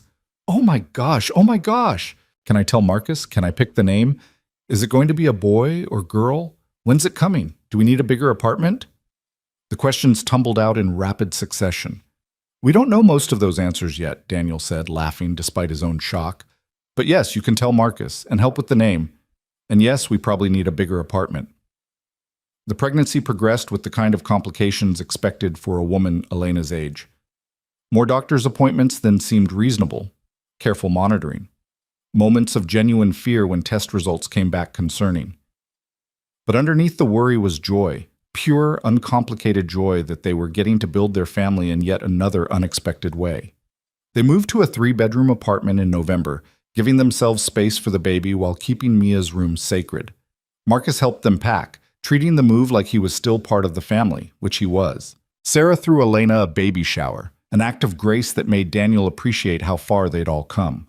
The baby, a girl they named Grace after Elena's grandmother, arrived in early March, small and healthy and perfect. Daniel held his daughter and felt the same overwhelming love he'd felt when Mia was born, but different too, deeper maybe, more certain. Mia was besotted with her baby sister, helping with diaper changes and bottle feedings and singing terrible lullabies she made up on the spot. Marcus visited the hospital and cried when he held Grace, overwhelmed by getting to be part of this moment. "She's so tiny," he whispered. "You can visit her any time," Elena said. "You're her big brother too. Not biologically, but in all the ways that count." The first few months were chaos, sleepless nights, constant feeding, the particular exhaustion that came with a newborn. But this time, Daniel wasn't doing it alone. Elena handled the night feedings with calm efficiency. Mia helped entertain the baby during the day.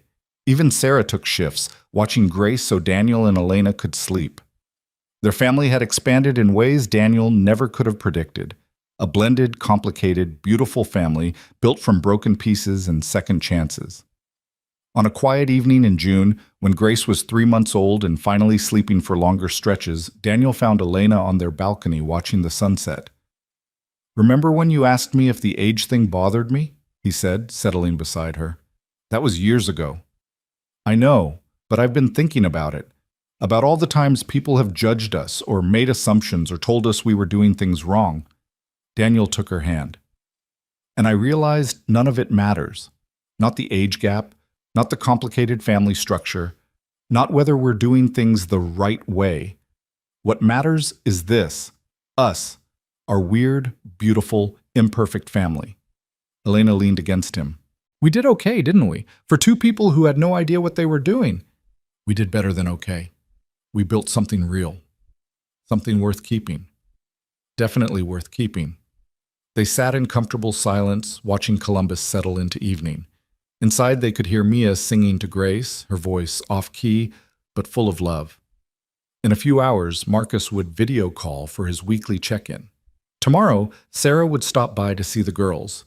Their life was full of people and complications and the beautiful mess of family. Years later, when people asked Daniel how he and Elena had made it work despite the age difference and the complicated circumstances, he would think back to that broken coffee machine.